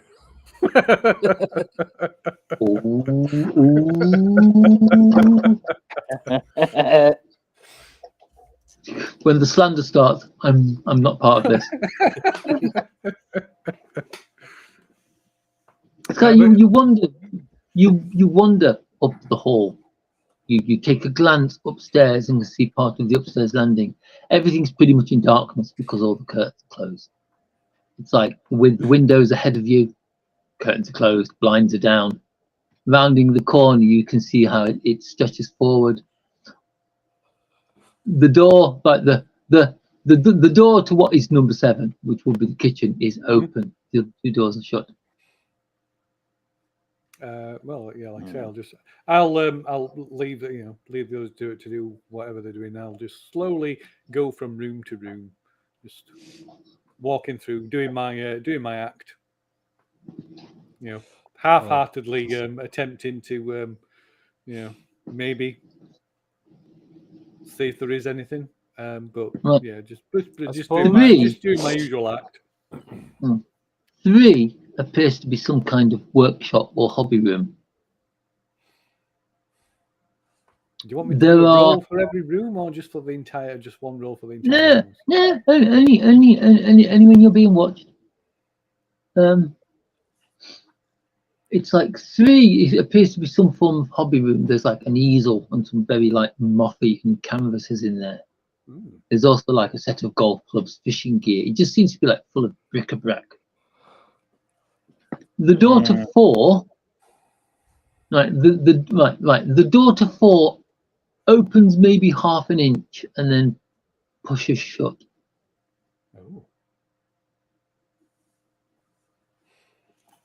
Oh, yeah.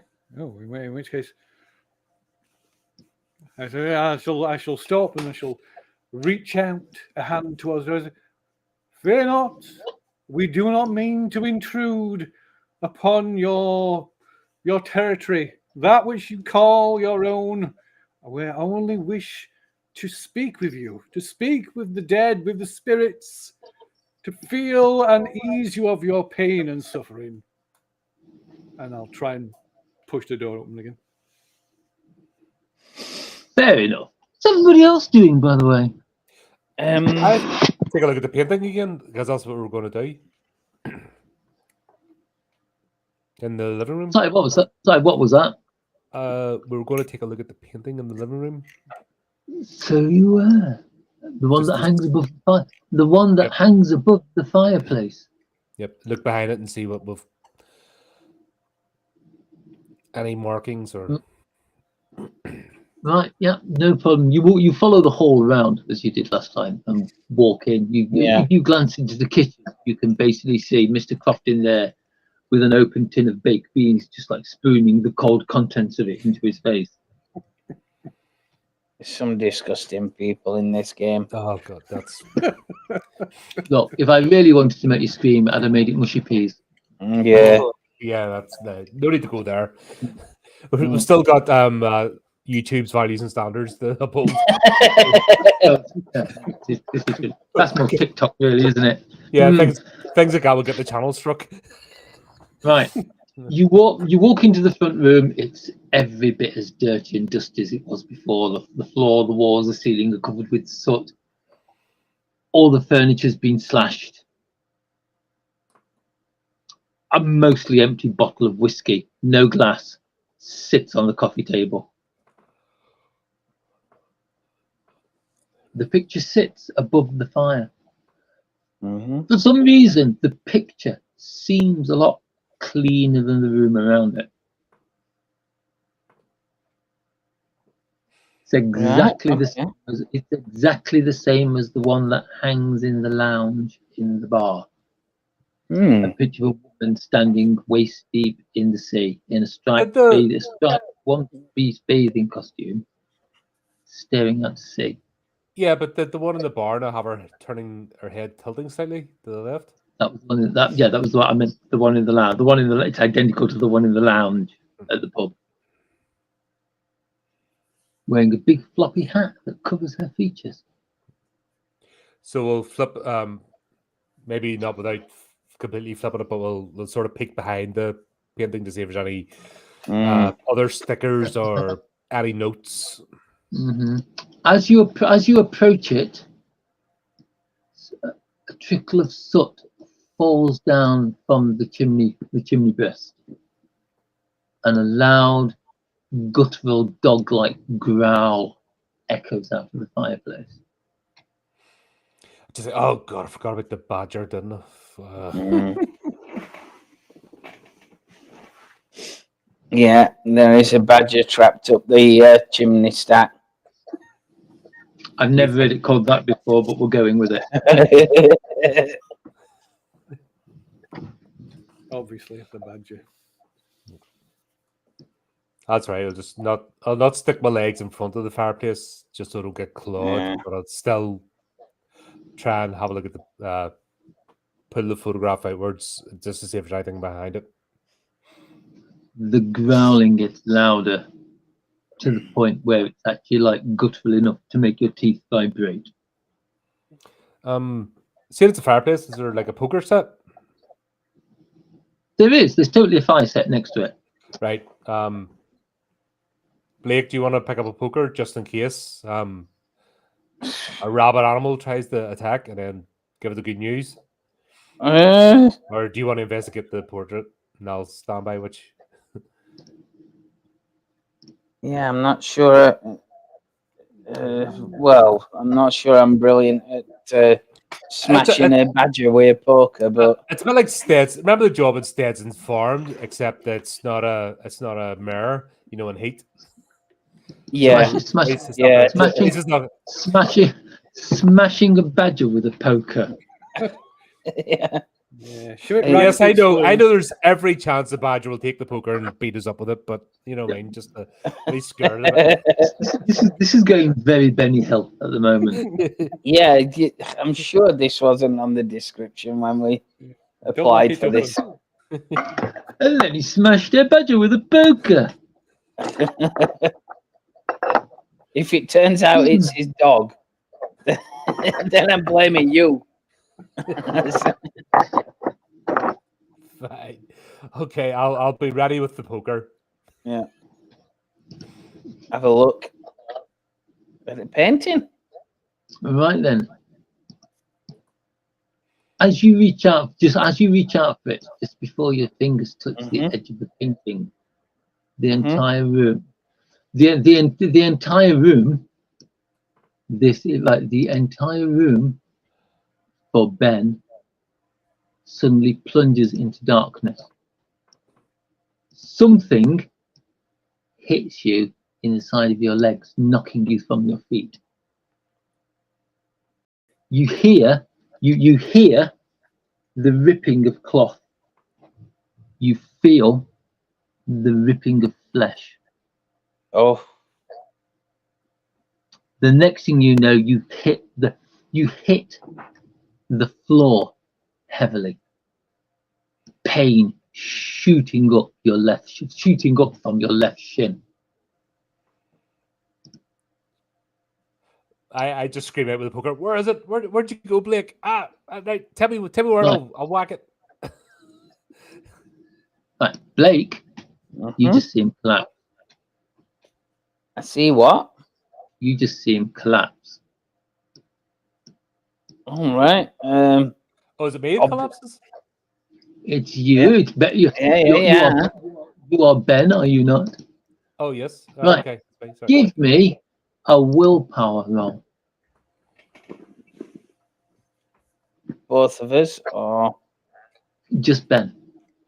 okay. I just is it the same or under? It's same or under. Yeah, I got the same. you've made that. It's like as you're lying there on the floor, it's like your vision comes in. Your vision comes back. Reaching down for your leg, you find there's no damage whatsoever. I just swiped the poker at the fire. Go, what the fuck? What the hell? What the? Yeah. What the hell? What are you doing? I just sort of look perplexed. I take it reality just snaps back in. Reality snaps back in as you grab your leg and find that there's the cloth of your trousers is perfectly fine, the skin underneath unblemished, untouched. You can Let's go. still feel the throb though. I pull my trouser leg up and go, shit. What you doing, man? I got I bit. thought you were getting ready to eat the thing. I did, but I got bit. I started looking at my leg. You didn't get bit. Look. I sort of look a bit shit. Across the other side of the house, Simon hears the shriek as you go down. Mm-hmm. Is this before I managed to get the door open to the bathroom, or is this interrupting that? This is like you're just about to give it a second push, and you hear the shriek and the thump of a body in the floor.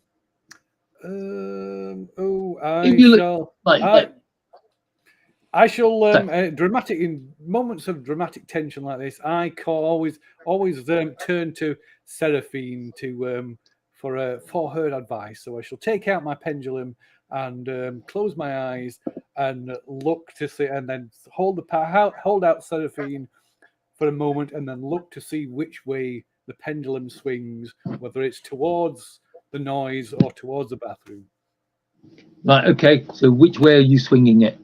Which way am I swinging it? I'm going to do it. I'm just going to kind of wiggle my hand and see it at random. So 1 to 3 is toward them. 4 to 6 is. So it's the bathroom. Yes, Seraphine. Yes. Press on. So yeah, I'll just push into the bathroom. Right. Okay. Make me a strength roll. A strength roll. Where's my slime? Just pull my strength. It is. My strength is. Oh, I'm built like a wet sponge. And that is a complete fail. Good. Wow. Yeah, I make a feeble attempt to. It probably doesn't even budge.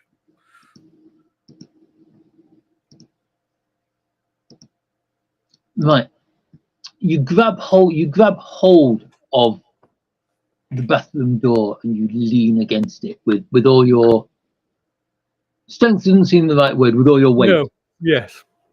You lean against it with all your weight, and it opens.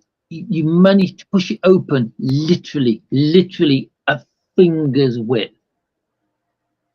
As you push it open, light spreads across the front of the door frame, as if a bright light is being shone through the gap. Oh. As long as you keep pushing, you think you might be able to keep it open, just that little chink. Yeah. I shall persevere. I shall persevere, and start calling out that informing the spirits in the house that I'm here. I'm here only to aid them in their passing to the other side. That I am here to sympathise with their plight. And continue to push against the door. Anybody in the house can also hear this because, of course, he's like yelling it at the top of his lungs. Yeah. As everybody knows, the best way to make spirits hear you is to shout as loudly as possible.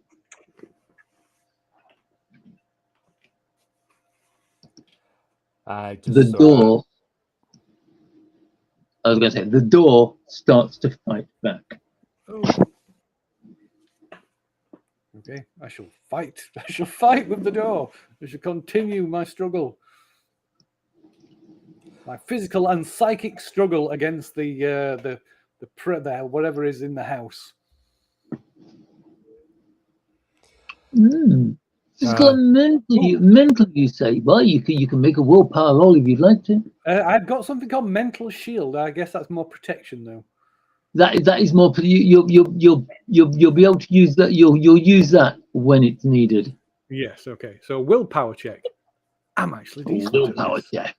This is probably the one thing I'm vaguely good at. Oh yes, that is a pass. Got very nice. You like pushing, fighting through the pain of like having to actually do something physical. Yeah. You managed to get the door open just wide enough that you could maybe put a hand or a foot through there. You're gonna lose it. Yeah, I would put the hand through. That would be silly. I shall put my foot into the door. Continue push, but also try and push my face into the gap as well. We're here. I'm here to aid you. I feel your pain, your suffering. I'll just raise my voice is just going to get gradually louder and louder, so I'm just bellowing almost operatically. Nice. Right, what's everybody else doing? Does the pain in my leg subside when I sort of start feeling a bit foolish? Oh yeah, the pain. Like it fades to the point where it feels like you've been kicked. It's like it feels like there should be a bruise there, but there is none. Yeah. So look, there is no mark.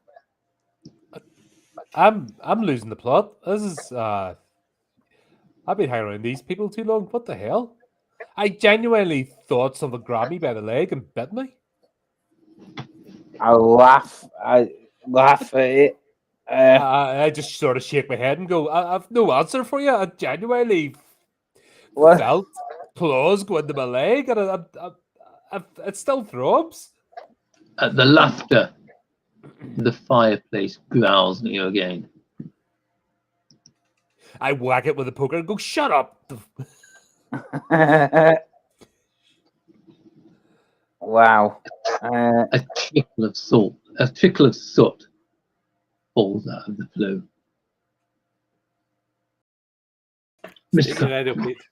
Richard appears in the doorway, holding his half-eaten tin of beans. Don't get too close to the fireplace. It doesn't like it. We want to see the picture behind the picture. It's like, what's the picture? That picture was there when we arrived. It was literally the only thing in the house. Well, that's why we need to look at it. My colleague was just playing a practical joke. That's all. What do you need to look at it for? Because there's another one. He's standing in the doorway and he keeps like glancing over he keeps like glancing behind him nervously. The previous owner painted it. We believe it's his wife, and there's another one similar down at the pub, and we just thought there might be a connection. I'm just trying to get an idea of time scale when they were the one in the pub was drawn in 1979. Trying to see when this one was, either before or after, and is this possibly the last painting Rory drew before he Potterson before he died? Could this be the source of what's afflicting you?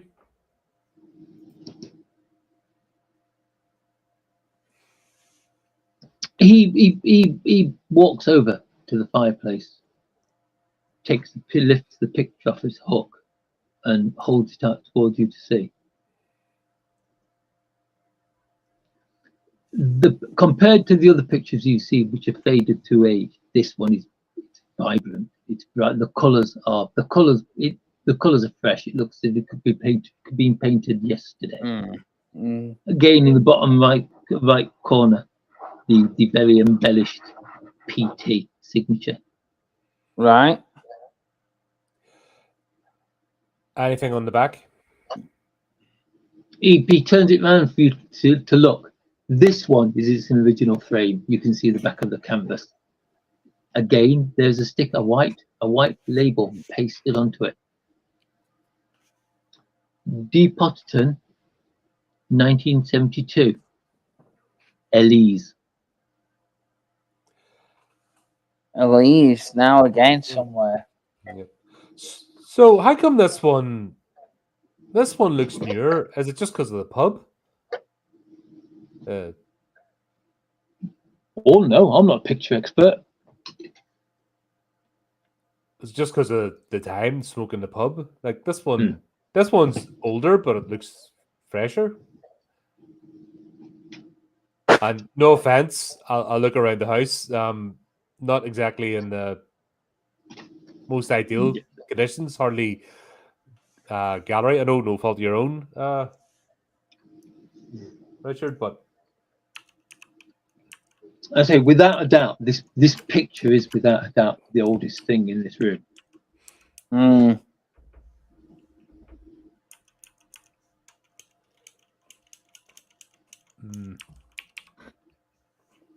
How come you can pick it up? I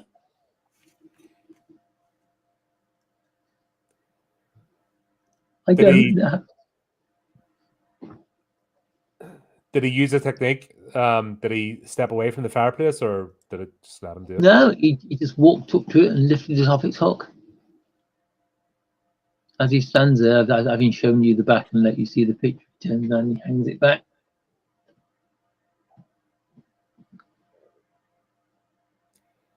Got nothing.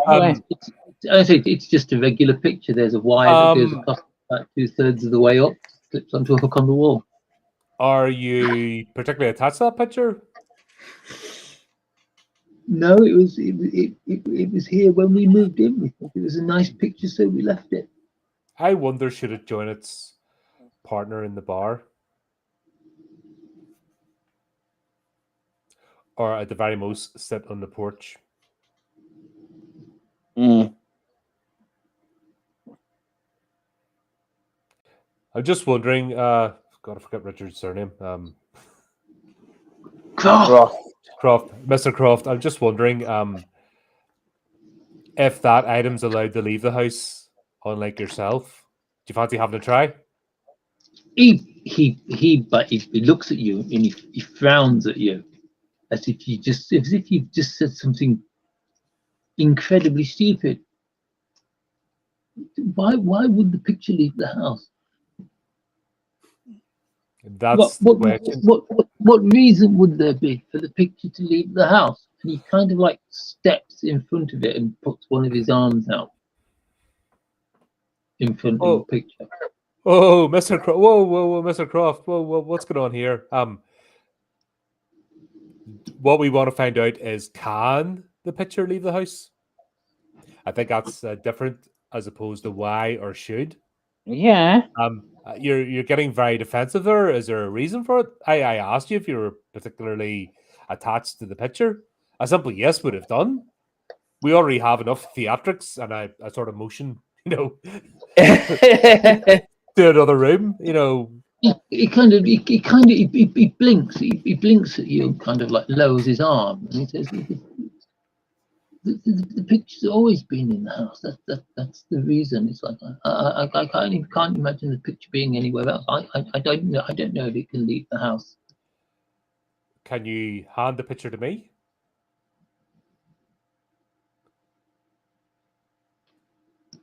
As the fireplace seems to like you more than it does me for some reason. He reaches over slowly,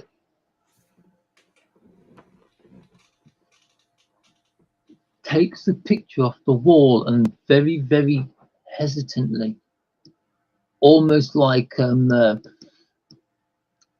child handing over his favorite toy to another child, holds the picture out towards you.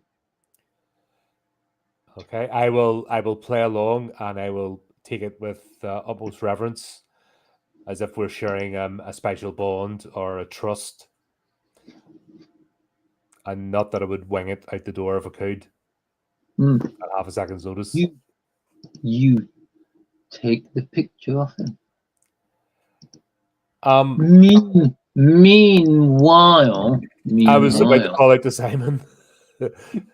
Simon Brown needs to make an agility check. Oh, agility. Somebody's about to become duck lips. Something else I'm vaguely okay at. Yes. Nice. Ooh, right. As you're standing there with your foot in the door, leaning forward to press your face into the gap, your foot slips forwards. Ooh. But you manage to pull it back towards you and regain your balance. Has the door moved any? Is there any sense that I'm of a change? As you slipped, the door, the pressure that's pushing the door back towards you seemed to fade a little. Oh. You get the feeling that if you hadn't caught yourself, you'd have probably at least pushed your leg into the bathroom behind it. Oh, okay. No. In which case, then I shall try a different tack. I shall sort of, instead of struggling against fighting against it, I shall close my eyes and try and imagine giving myself over to the presence there, and just try and just slip through the gap into the room.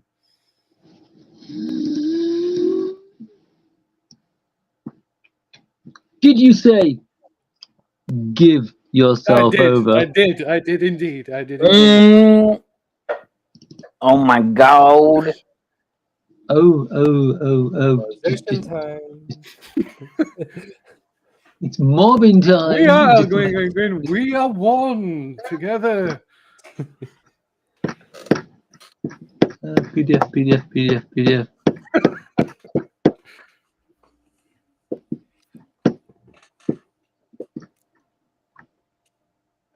Interesting. Okay. See. Right.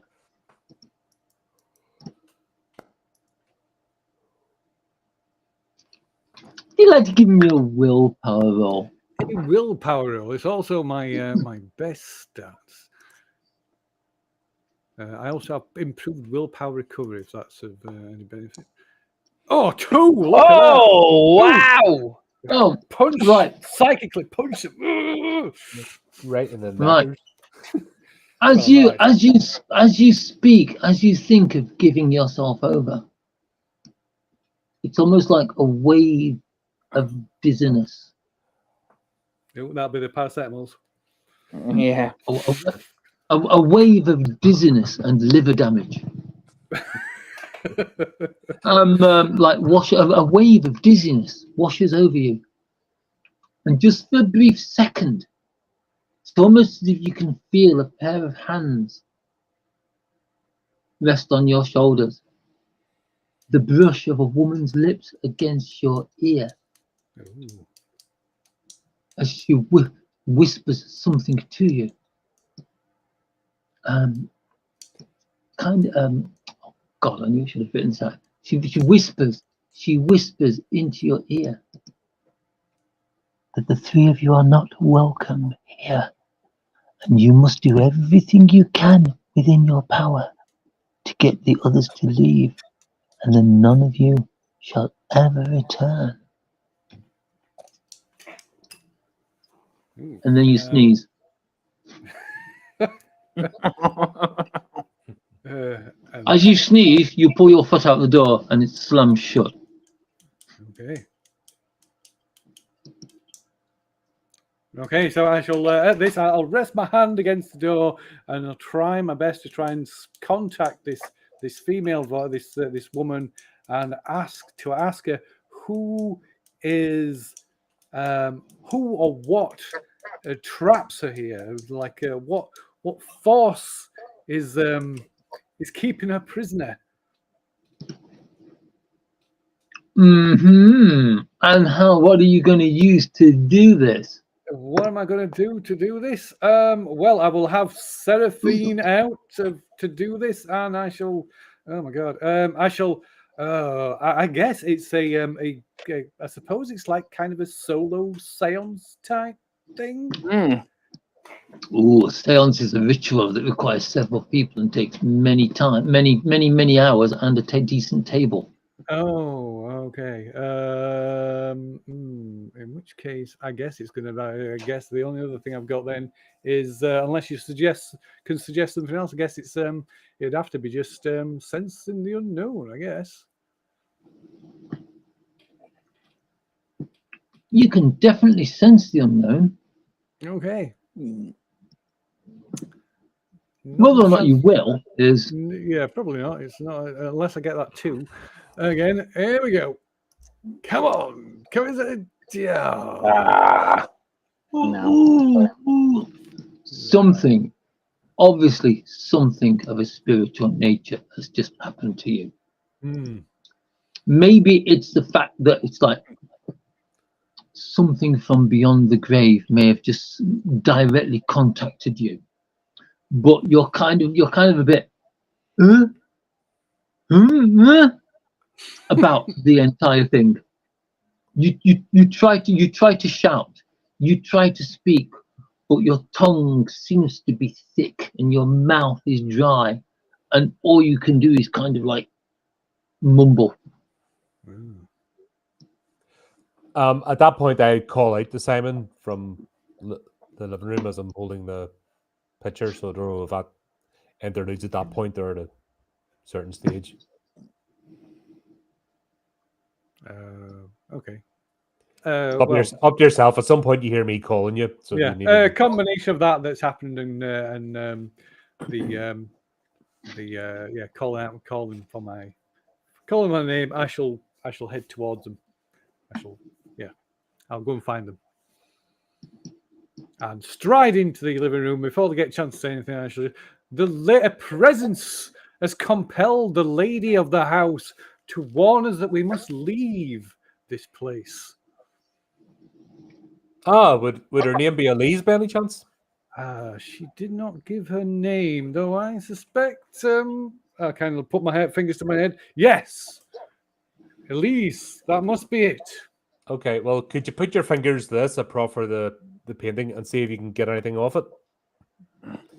Put a bit of a drama getting it off the wall. Well, I shall try, but I think it may require a more focused attempt. We must attempt a seance. Maybe we can if you would think this painting is some kind of focus. Maybe we can use the painting as a focus for the seance. Well, I was going to see if I could take it out of the house first. I just wanted you to. Oh no! We must. It must remain in the house. This is clearly something of importance. That's why I was thinking of taking it out, because something tried to bite me, and I'm a bit annoyed about that. There's no need. I don't worry. Just trying to with write a story the power here. of my mind, I shall shield us from harm. I look at Blake. I say, no, something didn't try to bite you. You thought something tried to bite you. There is something up the chimney, though. That is true. Oh, okay. Let's see, Mr. Brown. What did he do? We probably do need to phone RSPCA. Okay, so got my own name. It's a tablet of Simon. pills. Yeah. It was, Simone Brown. Simon Brown. Yeah, he probably spills out a few things from his Tic Tac box and starts crunching on them. Gets his crystal out and like Shimon, not Shimon. Shamon, motherfucker.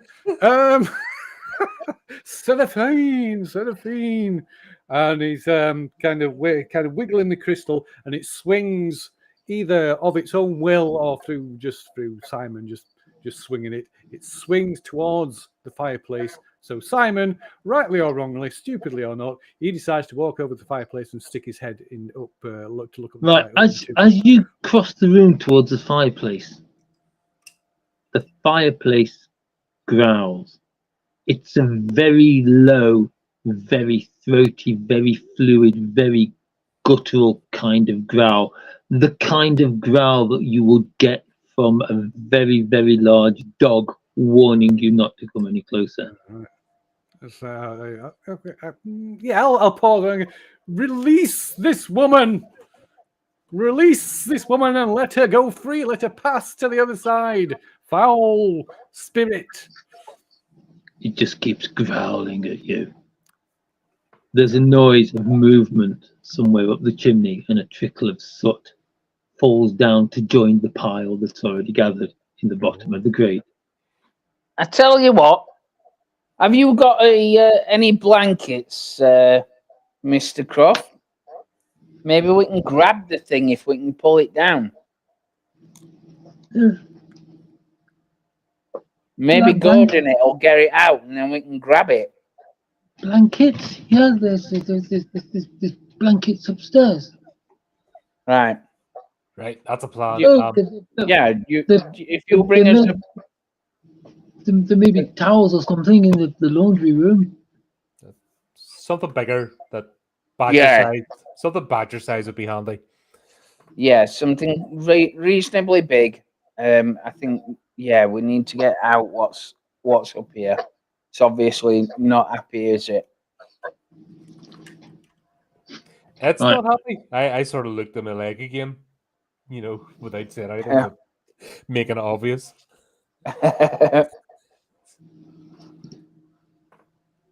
You know there's psychosomatic stuff, don't you? I'll say.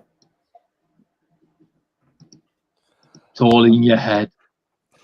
I think I've been doing this job too long. Clearly, this is the presence, the source of the trouble in the house. We must hold a seance at the center of the house. Take this painting as a focus and call these two entities to us, so that we may force a confrontation, banish one and free the other. Let's try the blankets first. And I'll take the painting over to the wall, just set it on the other side of the room, just propped up and have the poker ready. Waiting for Richard to get back. What you're saying is Mr. Croft appears in the doorway carrying what appears to be a duvet cover. Awesome. Will this do? It will. I'll take it off him. I'll get one end. I'll get it all really, and I'll hold it like a net or like a pair of oven gloves, holding the corner of each side. Shake it out a bit, and then stand to the side of the fireplace and say, "Right then, Simon, you do what you need to do. If you get near the fireplace, I think this thing will try and come and get you, and then I'll grab it." And then if it's too unruly, Ben can on the edge. Yeah, I stand the other side of the poker, ready to go. Okay. Fair enough. Then. So yeah, so I shall walk from there over to the fireplace, and I kind of skirt around it instead of walking directly to it. I'll skirt around and kind of point, like make a show of like kind of sidestepping around the spot directly in front of the fireplace. So be careful. There is a energetic dead zone in this area. Is that? And then I shall put my hand, but I walk over, kind of stand at the side of the fireplace, and put my hand. While you're doing this, the fireplace is growling at you constantly, and it's getting louder and more guttural as it goes. There's something definitely up here. It could be a chihuahua. Right, I shall ignore it. It's seemingly getting more agitated. There is nothing to fear. We are here to aid you. And I'll place my hands, like stand at the side and place both palms on the chimney breast. Come forth. You have nothing to fear. As you're kneeling down in front of the fireplace. Oh no, not kneeling down. Kind of stood at the side, like resting my hands on the. As you're panicking, as I say, kneeling down by the side of the fireplace. Yeah. Mm. A stream, a drip of thick, clear liquid drops from down the fireplace, followed by another 2 streams of whatever this is. You hear the sound of jaws working, of like kind of noise of teeth, of jaws smacking. Yeah. The growls fall silent.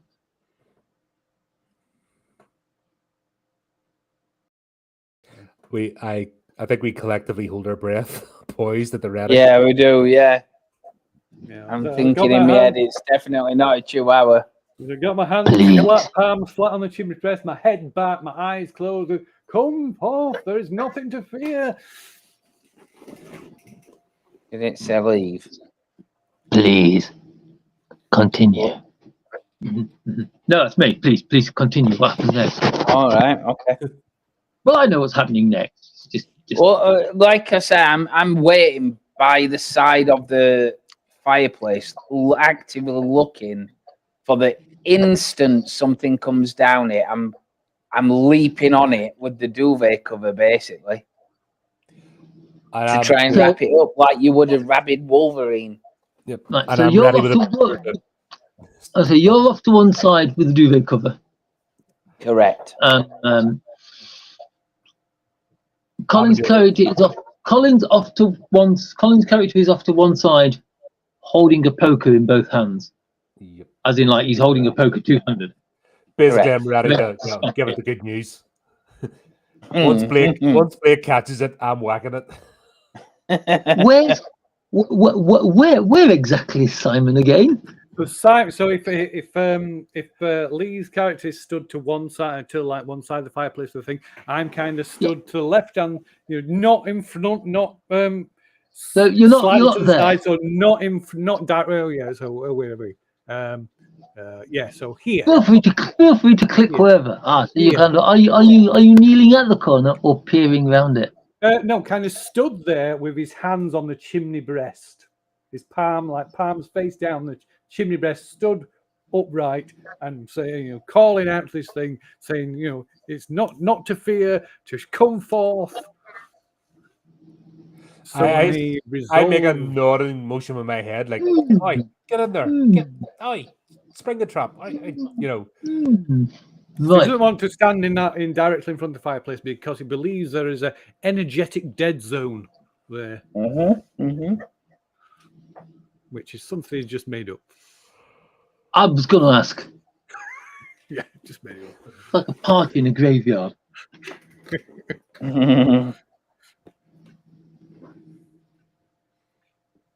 There's a loud bang behind you as the door to the room slams shut. Where's You can Richard? almost feel. You can almost feel a swirl of wind circle through the air in the room, Nice. teasing at your hair, causing any loose clothing you're wearing to flap slightly. There's a movement in the chimney. A loud thud that's a loud thud from the hearth, followed by a flump, and the huge cloud of soot fills the room, billowing out from the chimney, from floor to ceiling, rushing towards you all. What are you all going to do?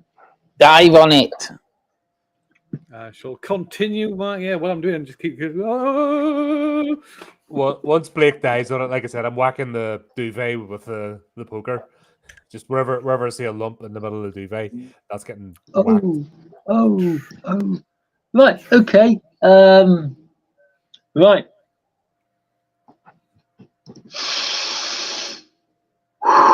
Okay.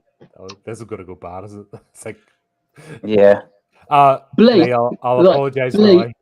Yeah, you're going to Blake. smash me on the head with poker. Right. Yeah. I think I'm about to Blake. brain you here, so I'll apologize Right. now. Wasn't Blake intentional. needs to make an agility roll. Okay. Right. As you leap into this cloud of soot.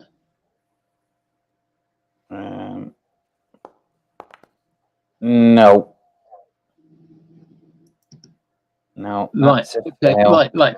You leap into this cloud of soot. The duvet between you and whatever is inside it. Whatever is inside it, you miss, and you end up sprawling across the floor. Yeah.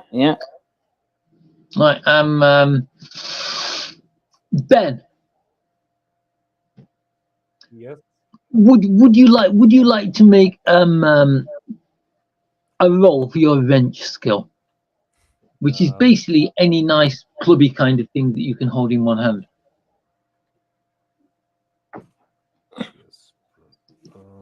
Excuse me. It's right at the bottom of your skills. You've got an 80% All right. chance with it. Okay, that looks good. Let's hope the dice gods are being kind, or else. Yay, 19. Very nice. Now, Nice. Blake, would you like to make a luck roll? Sure. I see where this is going. Please pass. Oh, There's a chance I'll pass. You might have to borrow some of Simon's paracetamol. Yeah, I think I'm gonna have to because I didn't pass it. Oh dear. Unfortunately, like in other games, you cannot spend luck to change that roll. Yeah. Fortunately, you'll be glad to know the poker only does, looking it up in the book, a poker like that only does 2 points of damage. Something smashes into you between your shoulder blades. Ah! I've got it.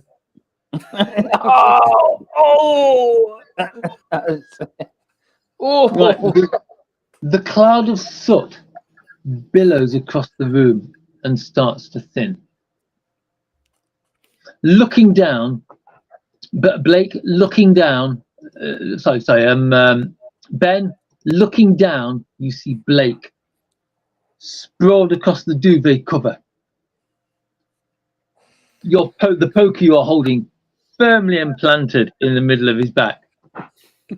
Blake looking up. You can see not a lot through the tears in your eyes caused by the pain, but you're pretty sure that Ben has just copped you one with a poker. What's Simon doing at this moment? I'm just going to continue to call out to this entity to try and reassure it that we mean it no harm. that I feel it's I think you're fear. lying. I think you're lying at this point. I Provided feel evidence. it's fear and understand it's anguish and it's pain.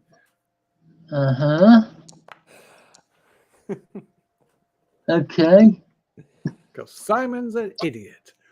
Would you like to make me an agility check? I would indeed. And again, it's kind of not too bad at it. And that is a fail though with 97. Right. As you're there, as Ben is there looking at Blake with stunned shock on his face, and Blake is looking up at Ben. Yep. And you are there, standing with your hands against the chimney breast, slightly off to one side. Yep. Your face lifted towards the heavens, your eyes closed tight, telling the entity in this house that you wish it no harm, you wish it no ill whatsoever. You feel a pair of bony, incredibly cold hands close around your ankles. Ooh, Before you can look, before you can open, look down, scream, shriek, or anything, you are whipped off your feet into a world of cold, slightly damp, powdery, almost suffocating darkness. Ooh. Nice. Ooh, nice. You're going up chimney. He ain't Santa, but he's stuck up there. That's right. Right. You feel the chimney constricting around your body. It hurts. It's far too small for a man of your stature. You can feel your clothes ripping. You can feel your skin scraping against the rough inside. You can feel your skin tearing. You can feel the sharp fingers sinking into your ankles, digging into your legs. You can feel the blood running down your legs. You try to shout, you try to scream. You breathe in, and all you breathe in is a lungful of smothering black dust. Oh, lovely. I was Isn't going to it great? scream, but Roll me stamina. Stamina. Okay, not too Stamina. bad at stamina. But look at that 5. Oh yes. Ooh, brilliant! Right, Vomits it all back up. your mouth full of the hideous iron taste of soot. Your lungs burning. You manage to suck in a gasp of air. Everybody else doing, by the way. Getting up, recovering, and asking where Simon's gone. Right. And so you hit me in the back, you idiot. Oh. It's like right. But what kind of noise is this? What kind of noise is this Simon making now? Feel free to role play it.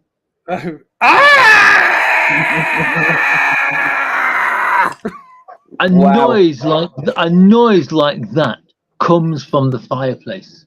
Well, followed by the gurgling, guttural animal noises that have been coming before. Right. Well, we definitely know where he's gone then. It's like, as long as we know where he is. Yeah. Maybe there's Seraphine is lying in the soot in the fireplace. I am curious as a weakness, so I'm gonna have to go and look. I'm gonna have to go and try and game down from there. I'll disregard any instinct for personal safety and just dive up there. Simon! Impulsive is such a great kind of like It is impulsive. it's such a great drawback to have. It is. Right. He's going up there. Sticking your head under the grate, looking up to the chimney, you literally come face to face with Simon, who's about 2 feet, or his head's about 2 feet under the chimney. Shout for him to grab your hand. It's like as you see him, he reaches towards you with his hands. Yeah, grab him and pull. And say, Ben, help me. Oh, I dropped the poker, feeling a bit abashed, and hope that's all forgotten about. And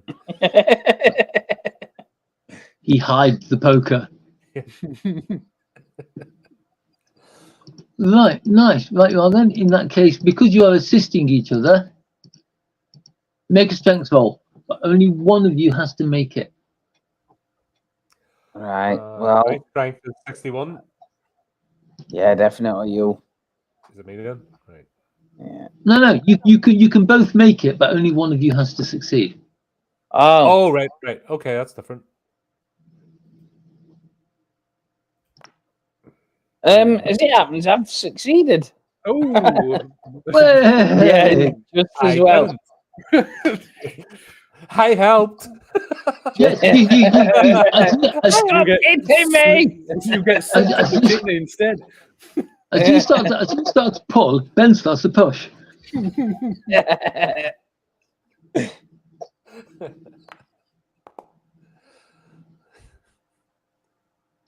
Was Right, this meant you to be may- Faulty Towers Paranormal episode? Was it? Yeah, it is, isn't it? Right, you begin to pull him. You begin to pull him out of the chimney. The growling intensifies, and something yanks back. I'm gonna curse at it and say, "Let go, you bastard!" What's Simon doing? Oh, can I use my mental shield? Will that help me in some way? Oh, I don't know. Would it? Well, I guess this is. I've got to be quite honest. Yes, it would.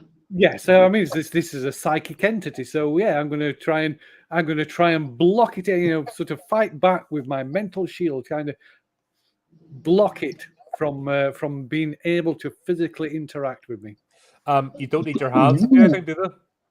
Sorry, no, I don't need my hands. It's just Yeah, because we've got one each and we're yanking. So Yeah, he doesn't need that. It's the power of my blood mind. Power of my mind. A mighty weapon. I've got 70% in it. Let's see. Come you on. have. How will the roll go? 31. Nice. Yes. The growling stops. Whatever it is that's got you by your ankles seems to fade away, and you just literally fall out of the chimney, Face plant into the grate. Nice. followed by like Yeah. half a ton of clinker and soot.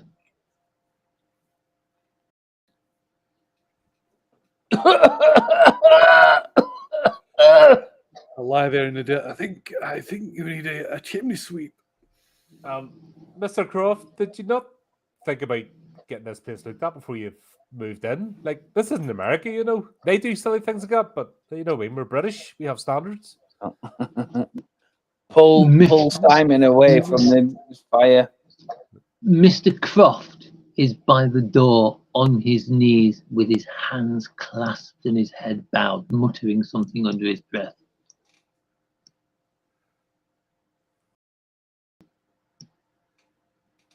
But like I said, move away from the fire. Tell him to go into the corridor. So let's all get out into this corridor. So as I'm getting to my feet, I'll say, "This is no beast.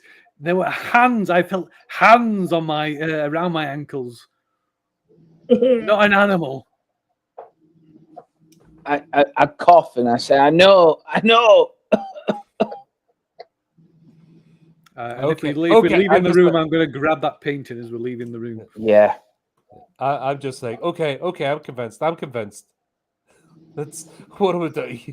What is Yeah. this? Man? Yeah. A This seance. is A seance. And I'll why? Are you mad? talking to that thing going to do? It's just going to make it angry again, like we did there. There's not just this spirit. There is a spirit of this woman. So Miss here, Elise. yeah, but here's the question: if they don't want anybody here, why do they want Mr. Croft? These are questions we can ask. And I shall walk through into the dining room and place the painting down on the center of the table. Out of interest, is there any soot on the painting? Now, why would you ask a question like that? Well, considering that the entire living room is a big dust cloud of soot, I'm just wondering if this is a normal painting that soot would land on, as would normally happen if you did a big cloud of soot, like we're all covered in soot. The Just one in interested. The pub was strangely clean, Yeah. wasn't it? The picture is in perfect condition. No marks, no dirt, nothing.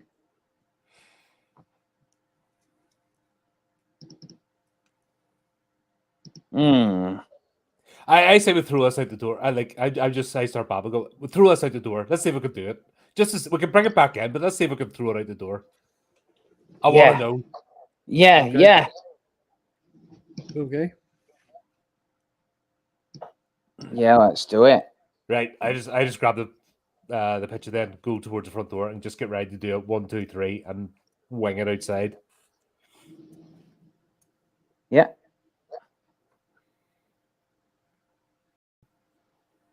I shall watch with interest. GM's gone quiet. Oh dear. He's Oh, dear. he's looking up rulable tables. I know exactly what happens. I'm just listening to you guys. It's like the Omen, it'll fly back in and decapitate you.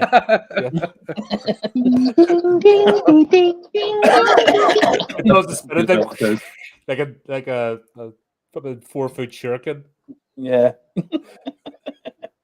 Yeah. As you approach the door, Mr. Croft's behind you. What are you doing? I just want to see if this will go outside. We'll bring it back in. I just have to test this. I need to know. So, Simon, Blake, my partner could explain to you. Blake, would you explain to him? You know, I sort of nod to keep him back. I'm visibly shaken, like covered in soot, like a minstrel.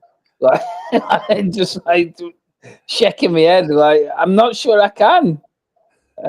I'll explain to Mr. Croft that we're experimenting to see if this item is tied within the psychic boundaries of the house and the entities here. Mr. Croft looks at you as if you're talking absolute cobblers. Yeah, I probably am. I'm just just riffing on it.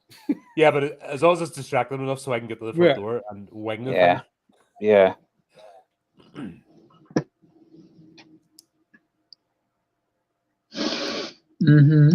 Okay, so Ali's up, wing the thing out the front door. Yep. The front door is shut.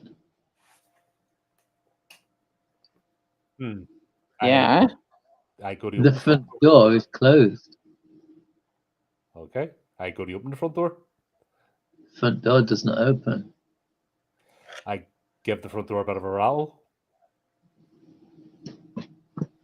Make me a strength check then.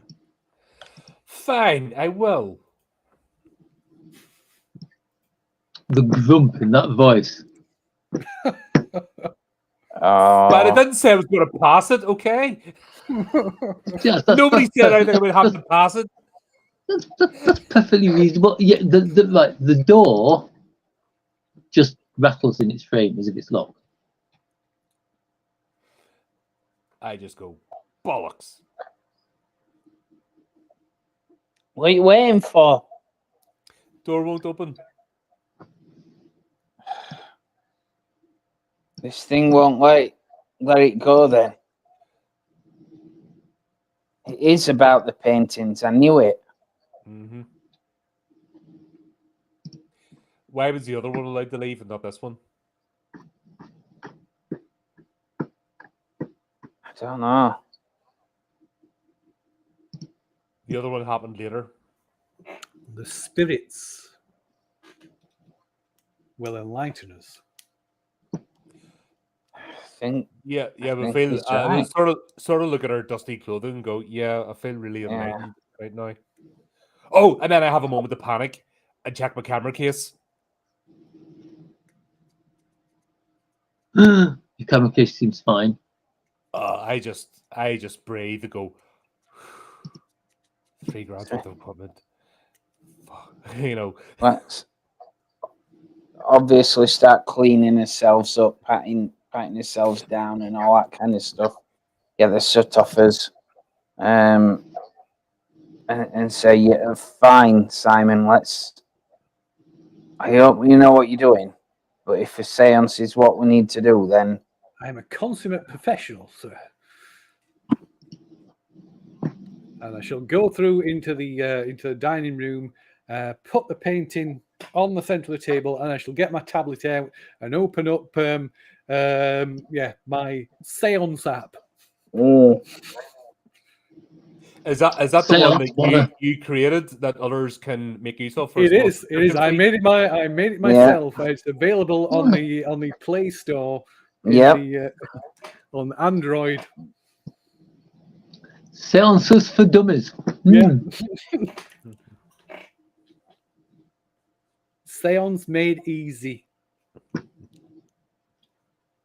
And it plays atmospheric music and has candles on it. And that's it. That's it. That's all it does. £4.50. Yeah. I'm actually tempted to make him role play the seance out now. I'm thinking more the jingle and the intro to the app. Somebody, welcome, fair traveler. So this is your first seance. Hey, click here if yes. If you want to role play the seance, you might have to save that for next time. Give me a chance to. Repeat after me. Is there anybody there? Knock once for yes. Knock twice for no. And the you're going to knock twice. It'd have to be something a bit more dramatic than that. In that case, if you think we're not going to be able to role play, we haven't got time to role play a seance.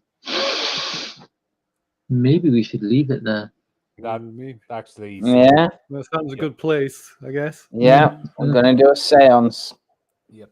Because if you're gonna hold a séance, there is a chance the next session maybe the. Yeah, I've got to get the wooden blocks on my shoes so I can so it boosts my knee up so I can like knock my knee on the underside of the table.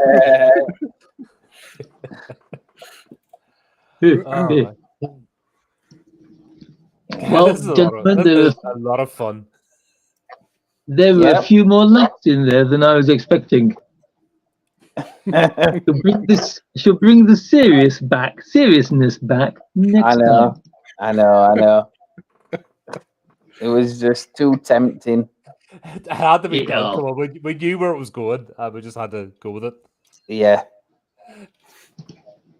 Although I'm completely confused why this horse has anything to do with anything. Why these pictures have anything to do with it? Yeah, or why these carriages? You know. Why do they want us out but Croft in? And why the painting that was painted earlier is the one that stays, but the one didn't they have different dates? They had different dates on it. Yeah, so the one in the bar is 1979. The one in the house is 1972. Mm-hmm. Yeah.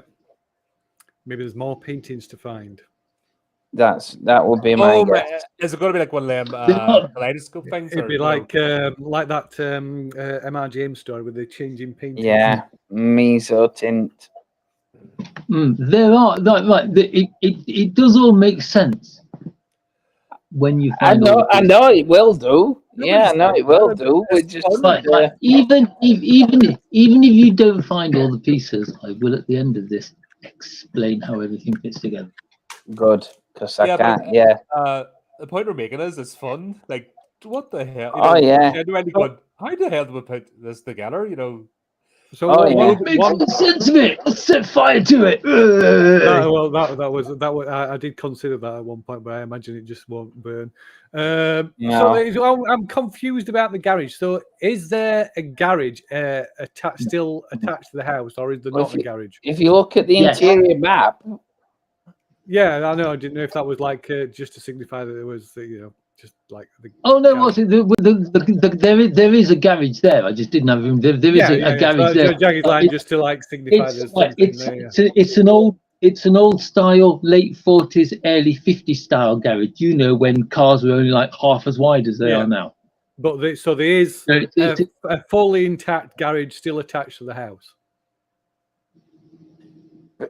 by appearance, there is, but the people told us they've knocked But it yeah, well, down. you've been told it's been demolished. But if you're looking at the house, you can see the garage. Yeah, the garage is intact. Yeah, Yes. anyone who you ask who knows will tell you that the garage was knocked down. The garage was demolished. The garage wasn't completely demolished; it was partially demolished. Mhm. But at the moment, the garage is there and it looks perfect, and the inside is absolutely spotless. Yeah, so we can see a garage as if it was never touched. Yes, Right, we're dead. It's a phantom garage. I like that. The garage is intact. Yes, that's it. Yeah. We're all corpses. It's not. I don't think the car is going to be called Rosebud. I don't think it's going to be that happy an ending. No. The car's totally going to be called Christine. Yeah. Oh, well, Very there you good. go. That was a fun session. Glad we got back into it. Yeah, a lot of mystery to unfold. Mm-hmm. But there you go. We will, in fact, I will need to talk about that because obviously it's coming up at the end of the year. But hopefully, plan is to be back in 2 weeks or thereabouts. So until then, just need to say, keep up to date with the channel, do the type of kicking things, and remember to keep it creepy, keep it horrific.